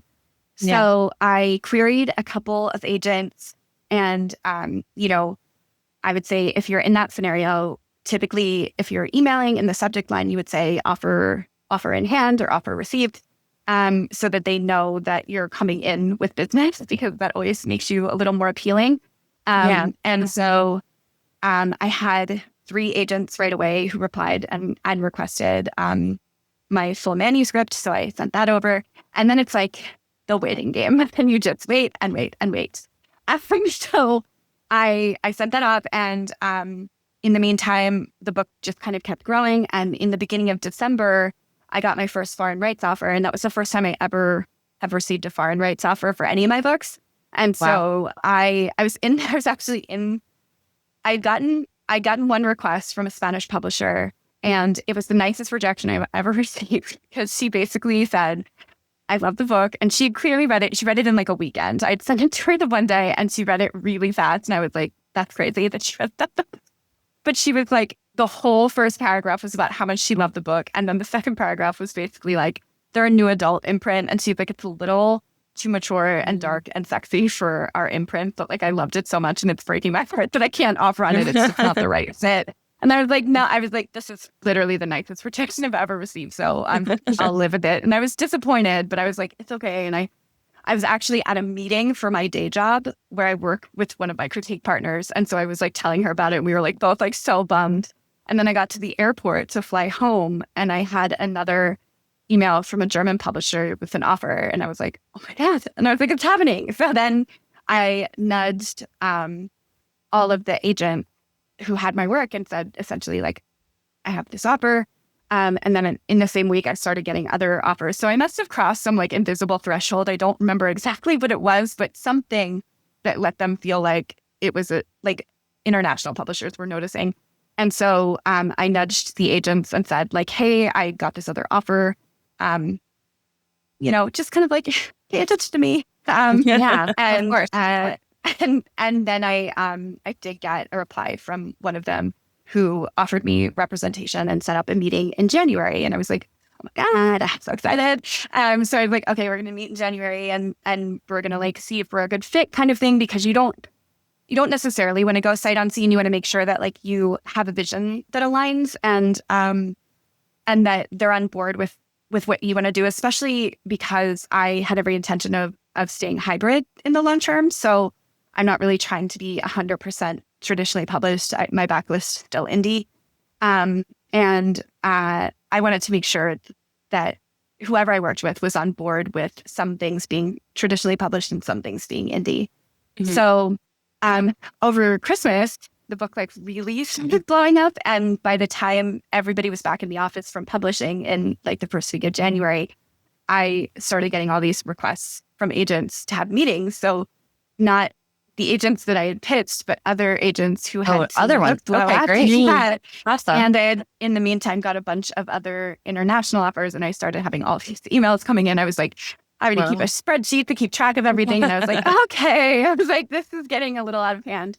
And so in the first like 2 weeks of January, I think I had something like 7 agent meetings. And And I still have a day job at this point. So it was a lot. And I had a feeling when I met my agent, it was Alyssa Morris, who was at Trellis. And I just had a feeling when I met her. And I was not really expecting to, because she is a newer agent. And I thought that I would really want somebody who was like a lot more experienced. But we just hit it off, and I had a really good feeling about her. And that's like a whole other conversation about like how to assess agents and stuff. And that's something I'd like love to talk about at length. But and I think it's really personal. And I think you have to click with the person. You have to have the right personality and feel like they have a vision that goes along with yours. And I felt really strongly about her. And basically, I accepted on Friday, I think. And then on Monday, like the next Monday we met, so that's like the third week of January, we met for the first time and kind of discussed strategy, and then went out on sub on Wednesday of that week in the US and Germany and Spain. So we were out like 3 different places at once, and we were prepping for the UK, and it was really fast. And that is like a super unique experience. It's not like that. It's because the book was like super viral, and it just kept getting bigger and bigger. Even like over those weeks, it just kind of kept growing and growing. And we had the US auction the first week of February, which like was crazy. So what happens before that is I met with all of the publishers who were interested in bidding, so that I could get a feel for them and have a conversation with them about like their vision for the book. And it's things like, do they want to edit it? Do they want it to change the cover? Do they, trying to think of other kinds of things. What kind of marketing plan do they have? So it was a lot of meetings, like a lot. And a lot That's of, probably also like, what are their capabilities, like marketing wise? How much are they going to put towards it? How are they going to help you grow and all that, like capability of the publisher itself? Because that makes sense to me. If you're going to do the indie thing and then somebody wants to pick it up, they better be like capable of really doing something with it or be really passionate about it. Otherwise, it's like, am I just going to be one of your new releases that's kind of just part of the month of whatever and not really celebrated or put forward? Yeah. And I think that a thing that I've seen, not across the board, but a little bit when we have these indie pickups, is that the publishers sort of like sit back because they're like, well, this book already has a fandom and it's already established, and like we can just kind of set it and forget it kind of thing. But that's not how it works. Like you need to just keep like investing, and you need to keep the momentum in my going. opinion, the value of a publisher is that they can reach people that you haven't reached already. Right. And I think that it's really important for them to realize that that's like value that they can add. And so for me, I was really looking at like 2 things, which are marketing. So what do they see as their marketing plan? Because there are certain things as an indie that I can't do. I can email booksellers, but I can't do bookseller events and stuff like that. I don't have the same access to like industry things that publishers do. And so they have greater access on that side of things. And that can be hugely impactful because, I mean, having something like a presence with Barnes & Noble is a huge deal in the US. Like that is a lot of books that they can move. And so they have this ability to work this angle of kind of reaching these marketing avenues that I might not be able to myself. So even my announcement for the book was in People magazine. Like that's probably not something I could have done myself, unfortunately. And I think like, it's all of that stuff of being able to kind of like reach these kind of traditional media outlets that maybe indies can't do as easily. And also the distribution, which is the biggest struggle for indies. So internationally, it's so hard. It's so much harder. In the US, it's a little bit easier, but just since the Poison Daughter came out, there have been so many issues with Amazon and Ingram Spark, which is the other print on demand company.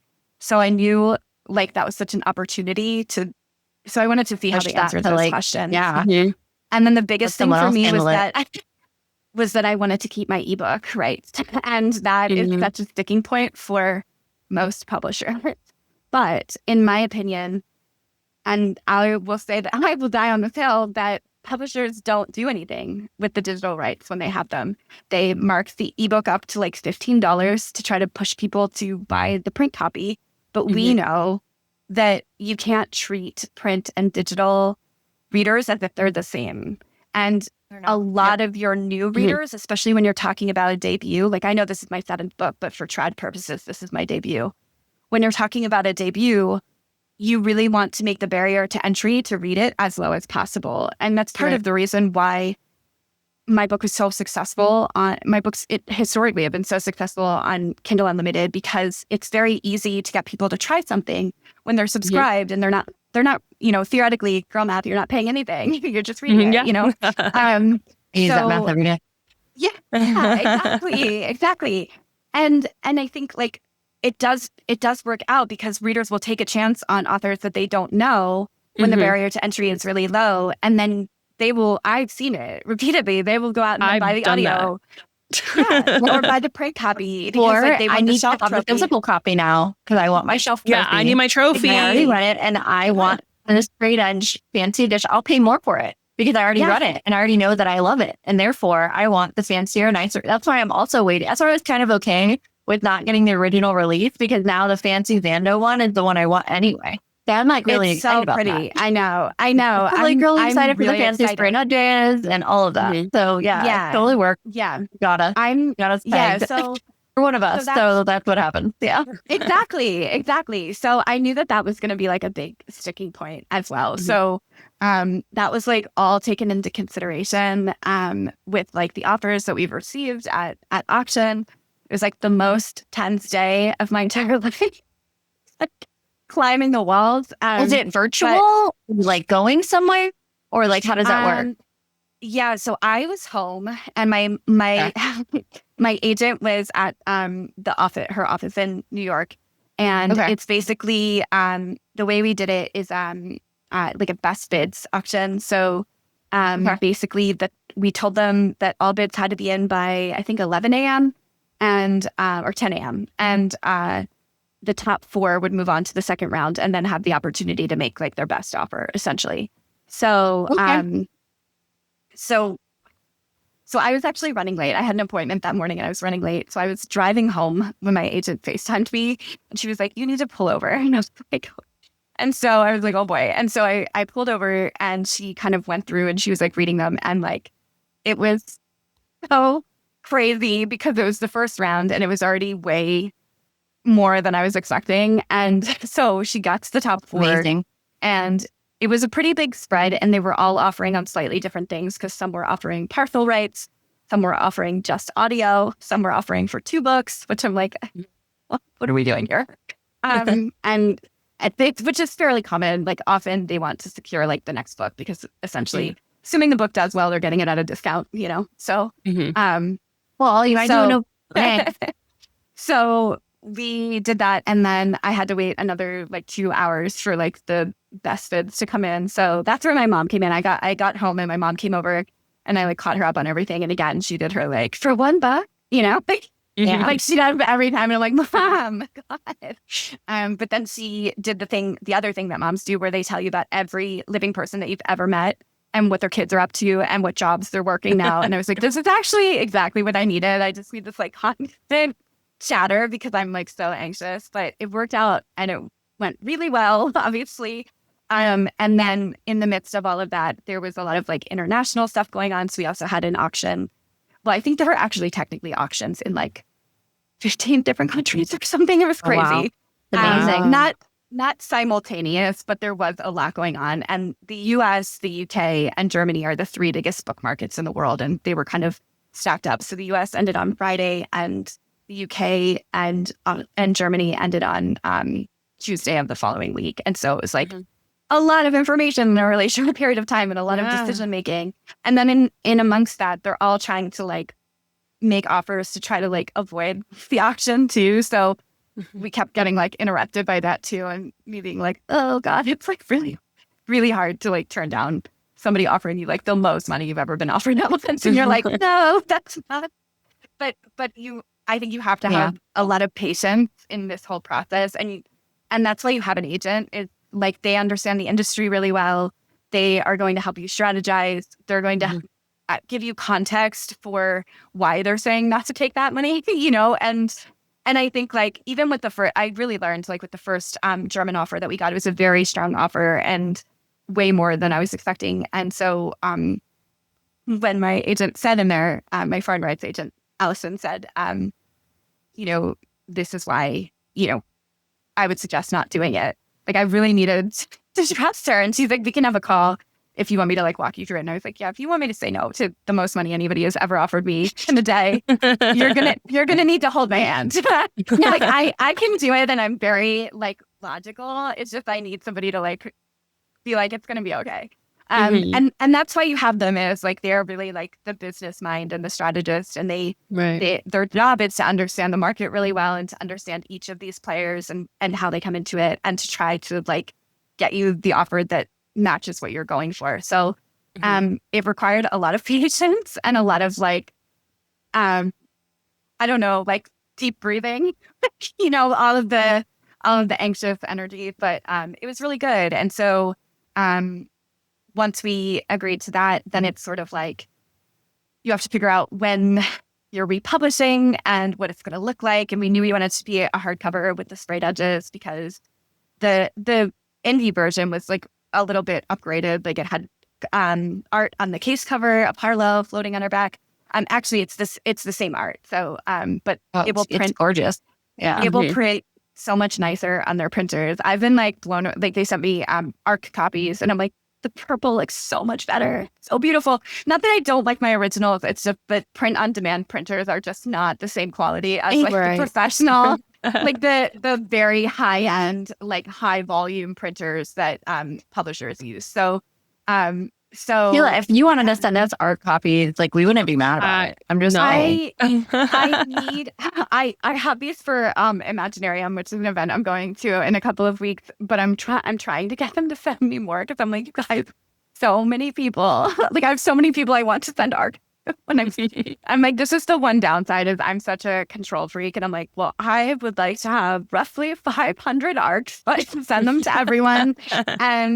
And it's just, we also want to buy them too, though. So it's kind of like, I want to buy them to support you. Yeah. And like this whole journey. So it's kind of like, I want it because I just want to see it and I want to hold the book. It's less about that than it is about like the transactional piece of it. But that's amazing. Yeah. Yeah. So it's been like such a steep learning curve, but so great. And you've been through a lot in a short amount of time. Yes. Very small amount of time. Yeah. And I think like that too, like that is not the norm at all. Usually, like sometimes people are on submission for like months. That's like a much more typical experience. In this case, we were just very fortunate that it was going so viral at the time. And then the biggest surprise in all of this was the week after the US auction. It went to, it landed on the USA Today bestseller list, which I did not in a million years expect, and I did not expect it so much that I didn't even know it happened until about 2:00 in the afternoon. And I had already given notice at my day job, but I saw an email come in from my editor, and I was on a work call, and I just opened the email, and it was my editor Nicole at Thando congratulating me on making USA Today. And I was like, I thought that she accidentally sent it to like the wrong person, because Madeline Taylor's book had just come out, and I was like, is this for Maddie? Like, did she make the list? And so I was like very confused for a minute, and then I went to the website and just pulled it up, and I was like, and I started crying in a breath. Yeah, I just was so girl. shocked. Yeah. And everybody was like, how did you do it? And I was like, I genuinely don't. I was like, I'm so flabbergasted. So it's, for anyone listening, it's very unusual for indies to make USA Today. It's almost impossible for them to make the New York Times, although several have in recent years. It escapes me now. I think this totally will. Yeah, like, I don't know how. Like, I think this totally will. I think the USA Today bestseller edition that has that on it, the one that's going to release, will be quickly replaced. That's also why I want to get this book, because I think the USA Today bestseller one is gonna be short lived, and I think they're gonna pull those and re-release with the New York Times bestseller, because I just am anticipating the success of this book because it was so incredible, and I think so many people will verbally continue to share that. Obviously, we're going to share it. It's been such an awesome read. I was instant 5-star plus for me. And I know Michelle, I texted her. She's like, "Oh, it's a 5-star." I was like, "Okay." Yeah. Just hands down. immediately. No question. Fantastic. Yeah, it's just been like the craziest thing. And I think like so many people have been like, "How did you do it?" And I'm like, like I think, yeah, I mean, probably trauma. Like we can thank trauma. I also think that a lot of it, like people look at it and like you said, they see this book and they think it's like my first book, or, they kind of don't really have the vision. I'm like, well, this is also like the previous, 3 years of publishing and like slowly building an audience. And I think that's where it starts. Like you have to have the foundation, because a lot of times I think for indie authors, especially, there can be this focus on these like huge influencers, and it's not that they aren't helpful. I mean, they're incredibly helpful, and I'm like very, very grateful that like so many of them have read the book. But it really starts with like a lot of smaller, like more like average accounts who are just really excited, and they're us. They're all these girls who are like, oh my gosh, like I just read this book and like I can't get it out of my head, and like all authors are like readers first, and so I think for me, and especially in the age of AI and a lot of like same, I have like the most amazing Unhinged street team, and they are so funny. Like I'm like, it really truly cannot understate how important it is to have people who are passionate and creative and excited to like talk about books. So I think like it really kind of starts there. So yeah, so I'm super excited, and now it's re-releasing in August 18th in the US, Canada, the UK, Australia, New Zealand, and in so crazy in 20 other countries in translations, which is insane. Wow. Yeah. So amazing. so far. So I'm really excited, and the translations will be like later. They're not all at the same time because it takes a little bit longer to do those, but over the next like year or so, we'll kind of see them come out in all of these different territories. So like very, very excited, and a lot of like unusual ones that I never would have expected. So I'm just incredibly grateful and really excited. And also, if you need more motivation, my birthday is August 20th. So my release week is also my birthday week. And it would be a great birthday present if you pre-ordered my book. And there are going to be pre-order incentives that are getting announced very soon. So so if you pre-order, keep your receipt. Okay. Are those going to be pre-ordering through like a specific seller, or how? I think it's through Zando website. Zando has like a list of all the different places where you can get it. I see it. Yeah. So any of those. Can we places, also pre-order from our indie bookstores too? Okay. Yes, you can. Yeah. And again, keep your receipt wherever you decide to get your book from. Just keep your receipt. It's what I tell everybody. And I love supporting indies. So yeah, absolutely. Your indie bookstore that's local to you, or any of the retailers that you prefer. Awesome. Do you have, following your release, or maybe before your release, do you have like a book tour coming up this year? Where can we find you? Maybe. Maybe keep your ears open over the next couple of weeks. And I will be, in terms of events, I will be at Imaginarium Book Festival, which is in Washington, D.C., the first week in June. So that's June 5th and 6th, I think. It's the Friday and Saturday of that first weekend in June. And then I will be at Miss Willa's Ever After in West Virginia. So that's Jennifer Lenarmentrout's bookstore. And it's a smaller like town festival, and that is in West Virginia. And that's September 25th to 27th, I think. So like late September. And then I'm thinking about, I have an indie release, the second book in my Song of the Darkwood series, and that is Interconnected Standalones. Ballad of the Heartless is coming out in October, and I'm thinking about doing like my own little indie tour. So I might try to do that as well. So if that is something that anyone would like to see, tell me what your local indie we would like you to come to Orlando to go to the New Romantics. We have Orlando's only romance bookstore. New Romantics too. You have to come. Well, perfect. Yeah. You have to come. That's fantastic. And if you want someone to interview you live and talk to you about it, we would also love us. to. Yeah, I do. Oh my gosh. No, I'm crossing my fingers that I can make it happen, but I'm not like so exhausted. I'm hoping I can like keep my energy up. So yeah. Yeah, you got a lot going on, which is freaking Yeah. fantastic. That's amazing. Yeah. Yeah. I'm trying not to run myself too ragged. So yeah.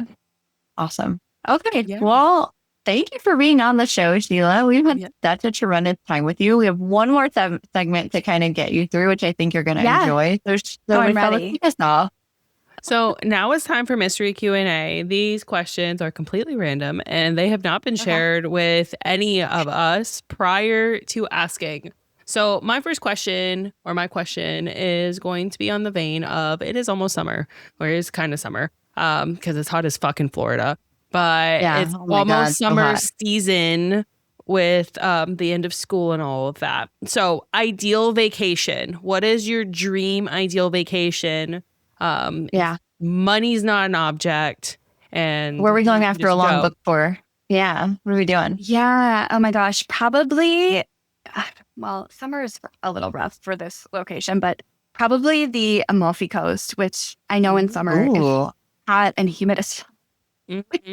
So humid. Yeah, I don't think it's Florida humid though. I don't know. No, it be comparable. And it doesn't break really? at all. Yeah, it doesn't break, and it literally never breaks. It's like so humid. And when we were there, we were like, when does it rain? And they were like, fall. And I was like, what? It's just always like this.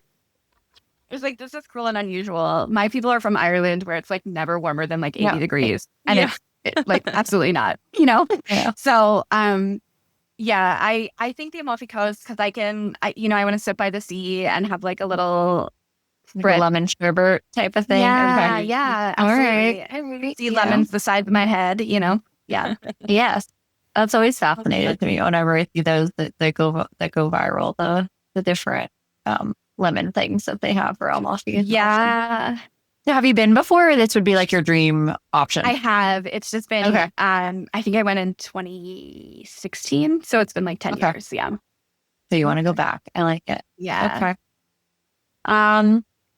For me, honestly, I probably would do the reverse because we live in such a hot environment that maybe I would go to like Banff or like one of the Canadian national parks or like Montana. I would love to go up to Montana and do some of their, they have a couple of national parks up there that I would love to check out and just do something completely opposite than like the beach thing we have here, because we're kind of spoiled that we can do that year round and in a sense, but also it is so hot that it's like burn your feet on the sand hot. It's not like enjoyable. It's just, it's not. It's like miserable. Yeah, you're just getting new layers of skin. Really? Yes. I'm like, I thought something like that. Yeah, camping in a place like of good temperature. That would be my like nice. That was like my initial thought was like, oh, where can I go? But then I was like, I just kind of want to lay around and like have drinks and good food. So I feel when I say camping, it's really glamping. Like I just want to go. I don't have to pack a bunch of shit. Like I want to get there and it's like a yurt or something. Like it already has, like the things that would be perfect. That would be awesome. Yeah, I agree. For me, I also want to go somewhere that's cooler. So I immediately want to go, I'm thinking Switzerland. We haven't been in almost a decade. Oh, nice. So I would like to just have a nice little cabinish thing, on the mountainside eating fondue. So, like a fire pit, like a fire pit. That's nice. Okay, I would like to go to everyone's vacations that they've mentioned. Yeah, I think all of this would be fun. Have you do like a book retreat? So, have you ever done sledding in Switzerland? I have not. So me and my husband, we went for our honeymoon, and it was in August. There was like barely any snow on like the tippy tops of the mountains. Yeah. So it was the flowers were in bloom. It was beautiful. It's beautiful. And we definitely swam in Lake Lemon, main lake, by Geneva. But it was definitely not. I haven't gone sledding. Have you gone sledding? Yes, it is so fun. Oh my God. It's literally like the ski slope. Yeah, I went to where did I go? Grindelwald when I went, and there's like the ski slopes, and then right next to it is the sledding hill. Oh, and wow. you take the train up to the top, and then you ride your sled down, and it takes a while, like I love my that son would because love I It that. can't took us like ski worth 2 shit. hours to get to the bottom. Yeah, I can't ski at all. I did try while I was there, which I don't recommend trying to learn to ski in the Alps. Yeah, not a good place Not for that. No, beginner those are like all friendly. professional. No. Yeah. 0 out of 5 stars. I fell down the Alps so hard. Like gracelessly, shamelessly. And like this one, That would be me. I'll never forget. I was like, I fell down this one hill and I was like sitting there, like just kind of like being like, ugh. And I like sat up and right next to the hill were like these children, like probably like 6 years old, doing like slalom. Like, Oh my perfectly. gosh. And one of the mothers turns around and she was like, "Oh, is it a difficult hill?" And I was like, "Not for other people. It's fine for everyone else. I just have no idea what I'm doing." So, but the sledding was so fun, and I was like, I cannot believe that like we're allowed to do this as adults. It's like the hardest I've laughed as an adult because it's literally like you're doing like Mario Kart, like but as adults, like you're on the sled, and it was. I mean, I was laughing. We were all laughing so hard. I had cramps like in my stomach from laughing so hard at like watching everybody like wipe out and stuff because you are going so fast. I bet. I think it's so dangerous. I can't even believe that we're allowed to do this. But it was so much fun. Like, I mean, you're so close to the ground that you can just like roll off if like something happens. Yeah, But like, there we go. Emergency plan. Just tuck and roll. it really was so funny. And we had the best time. And like, we kind of went the first day. I was like, we were like, we'll just like see what it's like. And then we went every single day. And all the other people were like, what are you like doing sledding? Because there's like a ski trip. And they were like, what are you doing sledding? And like these like 2 like tough guys or whatever were like, oh yeah, we're tired today. We'll like come sledding with you. And they like thought it was going to be so dumb. And they loved it. They were like, this is the best.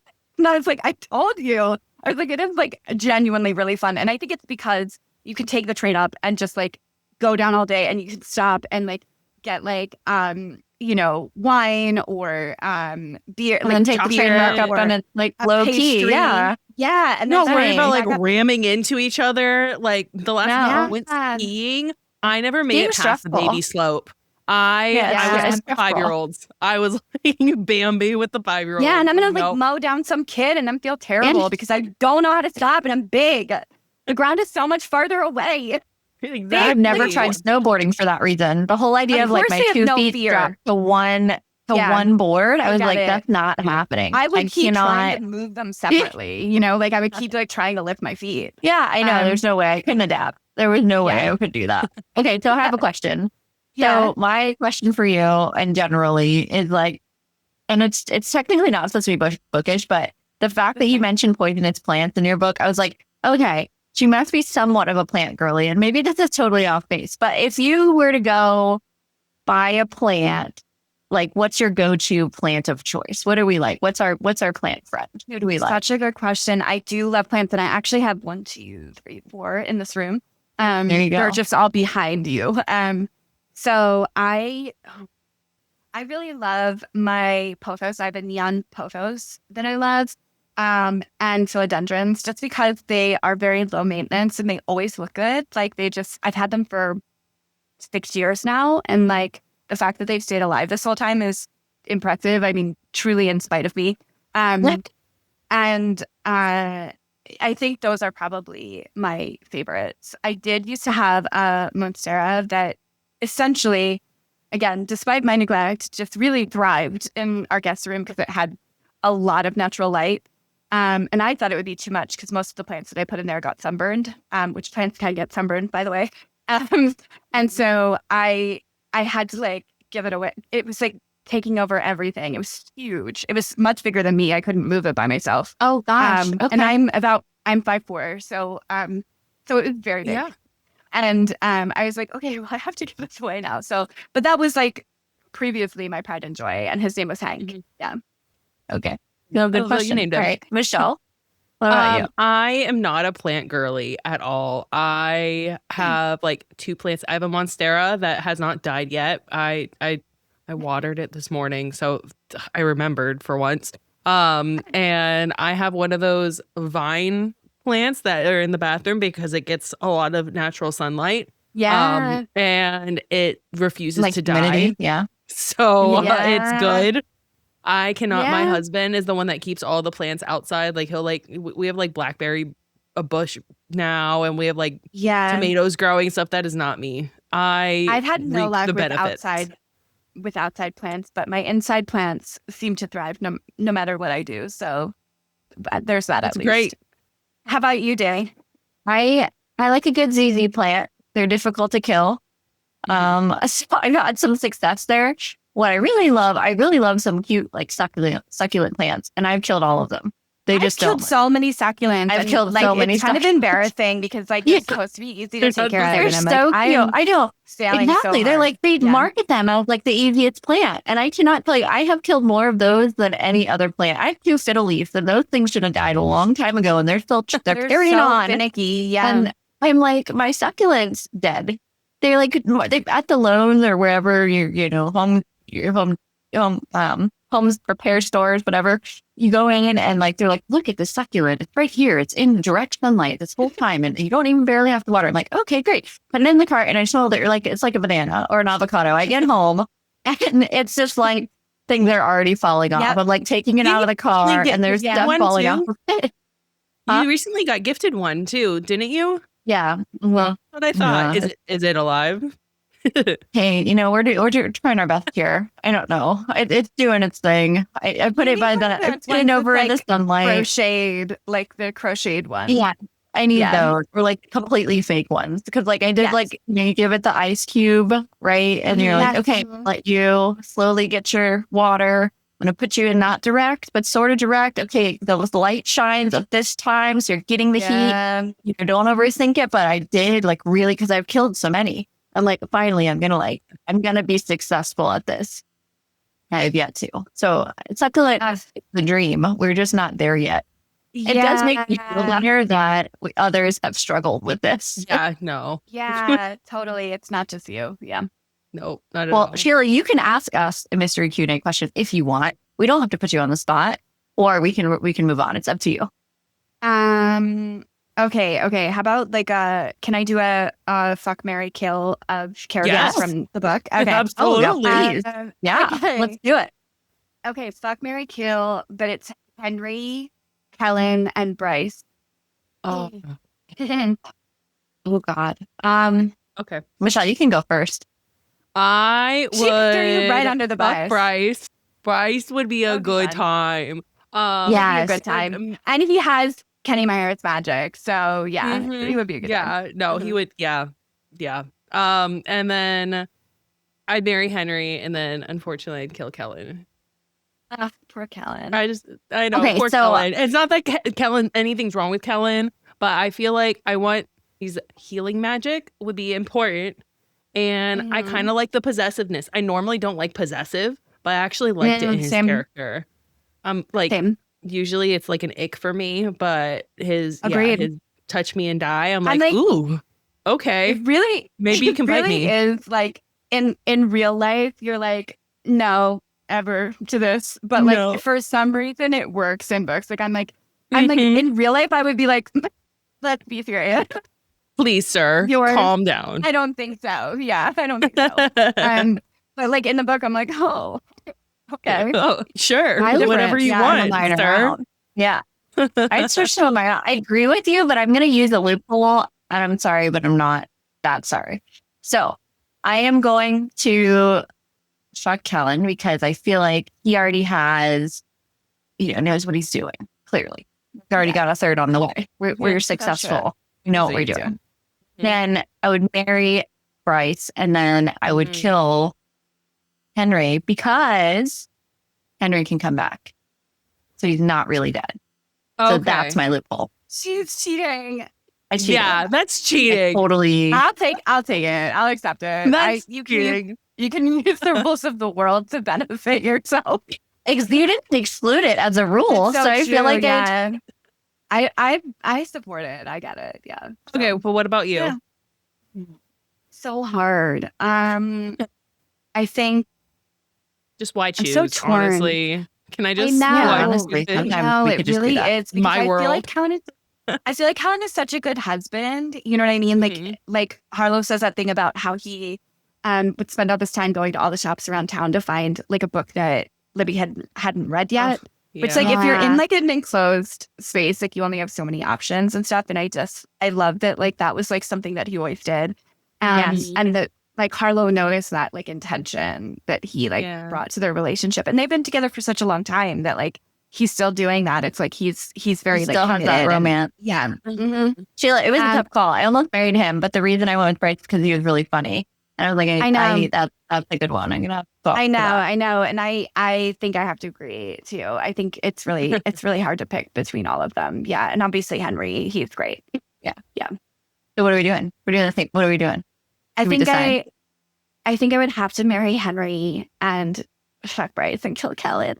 Oh, I know. It's so hard. Poor Kellen. I do think he's such a good husband. And like, we don't know him like that because he's Harlow's brother, but like, you can get it. Like you said, Michelle, like he's got 3 kids and, you can tell he knows what he's doing. Yeah. But like, I want to be chased by Bryce. Like that hunt needs to happen. For the rest of the life there, I mean, hey. And also the first thing that Kellen did when the attack happened was make sure that she was like hidden. And then also he assigned his bodyguard to be watching her, which is when Harlow was like, what are you doing? Like, you need to have protection. He was like, and she didn't know about everything yet. And then it like clicked and she was like, that's why. So, yeah. Well, I think because, awesome. Right. Because Kellen was like, his perspective was from Harlow. So, yeah. So he's not going to be sexy in this book. Yeah, for sure. Yeah. But I still picked up on like the nuance of him, like those little subtle details of how caring and like loving he was to your point of like, because she made a point of mentioning like how good of a brother he is and how good of a husband he was to like his sister-in-law. And I think that's so important because so many of her siblings and so many of the other characters in this book are not good people. So when you finally see someone actually like doing good, kind things, they kind of tend to stand out. So that was a good round. And it was tough to choose round. Yeah, and there were a lot of like arranged marriages, but theirs was like they are in love, So I also think from that perspective it stands out too. So yeah. Exactly. Awesome. Okay. Thank you guys so much for having me. This was so much fun. Oh, thank you for joining us. We had a blast. We did. Talking Poison Daughter, talking all the things. This was an amazing time. Yeah, it was so great. And I will definitely let you know if I head down to Florida at some point. Yes, please tell us. Yeah, because I would love to visit New Romantics, and they're so cute. The store is so cute. I've only seen it in like pictures and from friends being there, but I'm always like, I'm gonna go. So the owner is amazing too. I know I've heard nothing but like fantastic things. So yeah. Awesome. Yes, if you make it this side of the world, please come see us. I will for sure. All right. Yeah, awesome. All right. Well, before we wrap up, let's talk about what's coming up next on Book Club After Dark. Yes, next week we are visiting Kingdom of Claw by Demi Winters. We're going back into the Ashen series. We're looking forward to continuing to explore this series with you.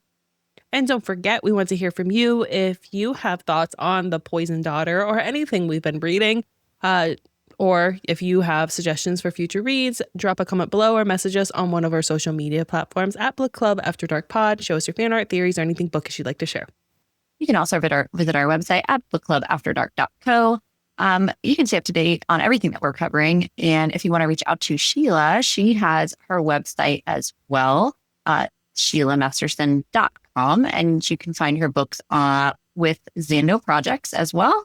And then, of course, available for pre-order at all the indie bookshops and all the ones that are located on Zando as well. So you can go check all that out. If you have questions for Sheila, you can feel free to drop a comment below. Sheila's very active on all of her socials, and I'm sure she'll see them. So, yeah. That's all for tonight. Sleep tight, night owls. Until next time, happy reading.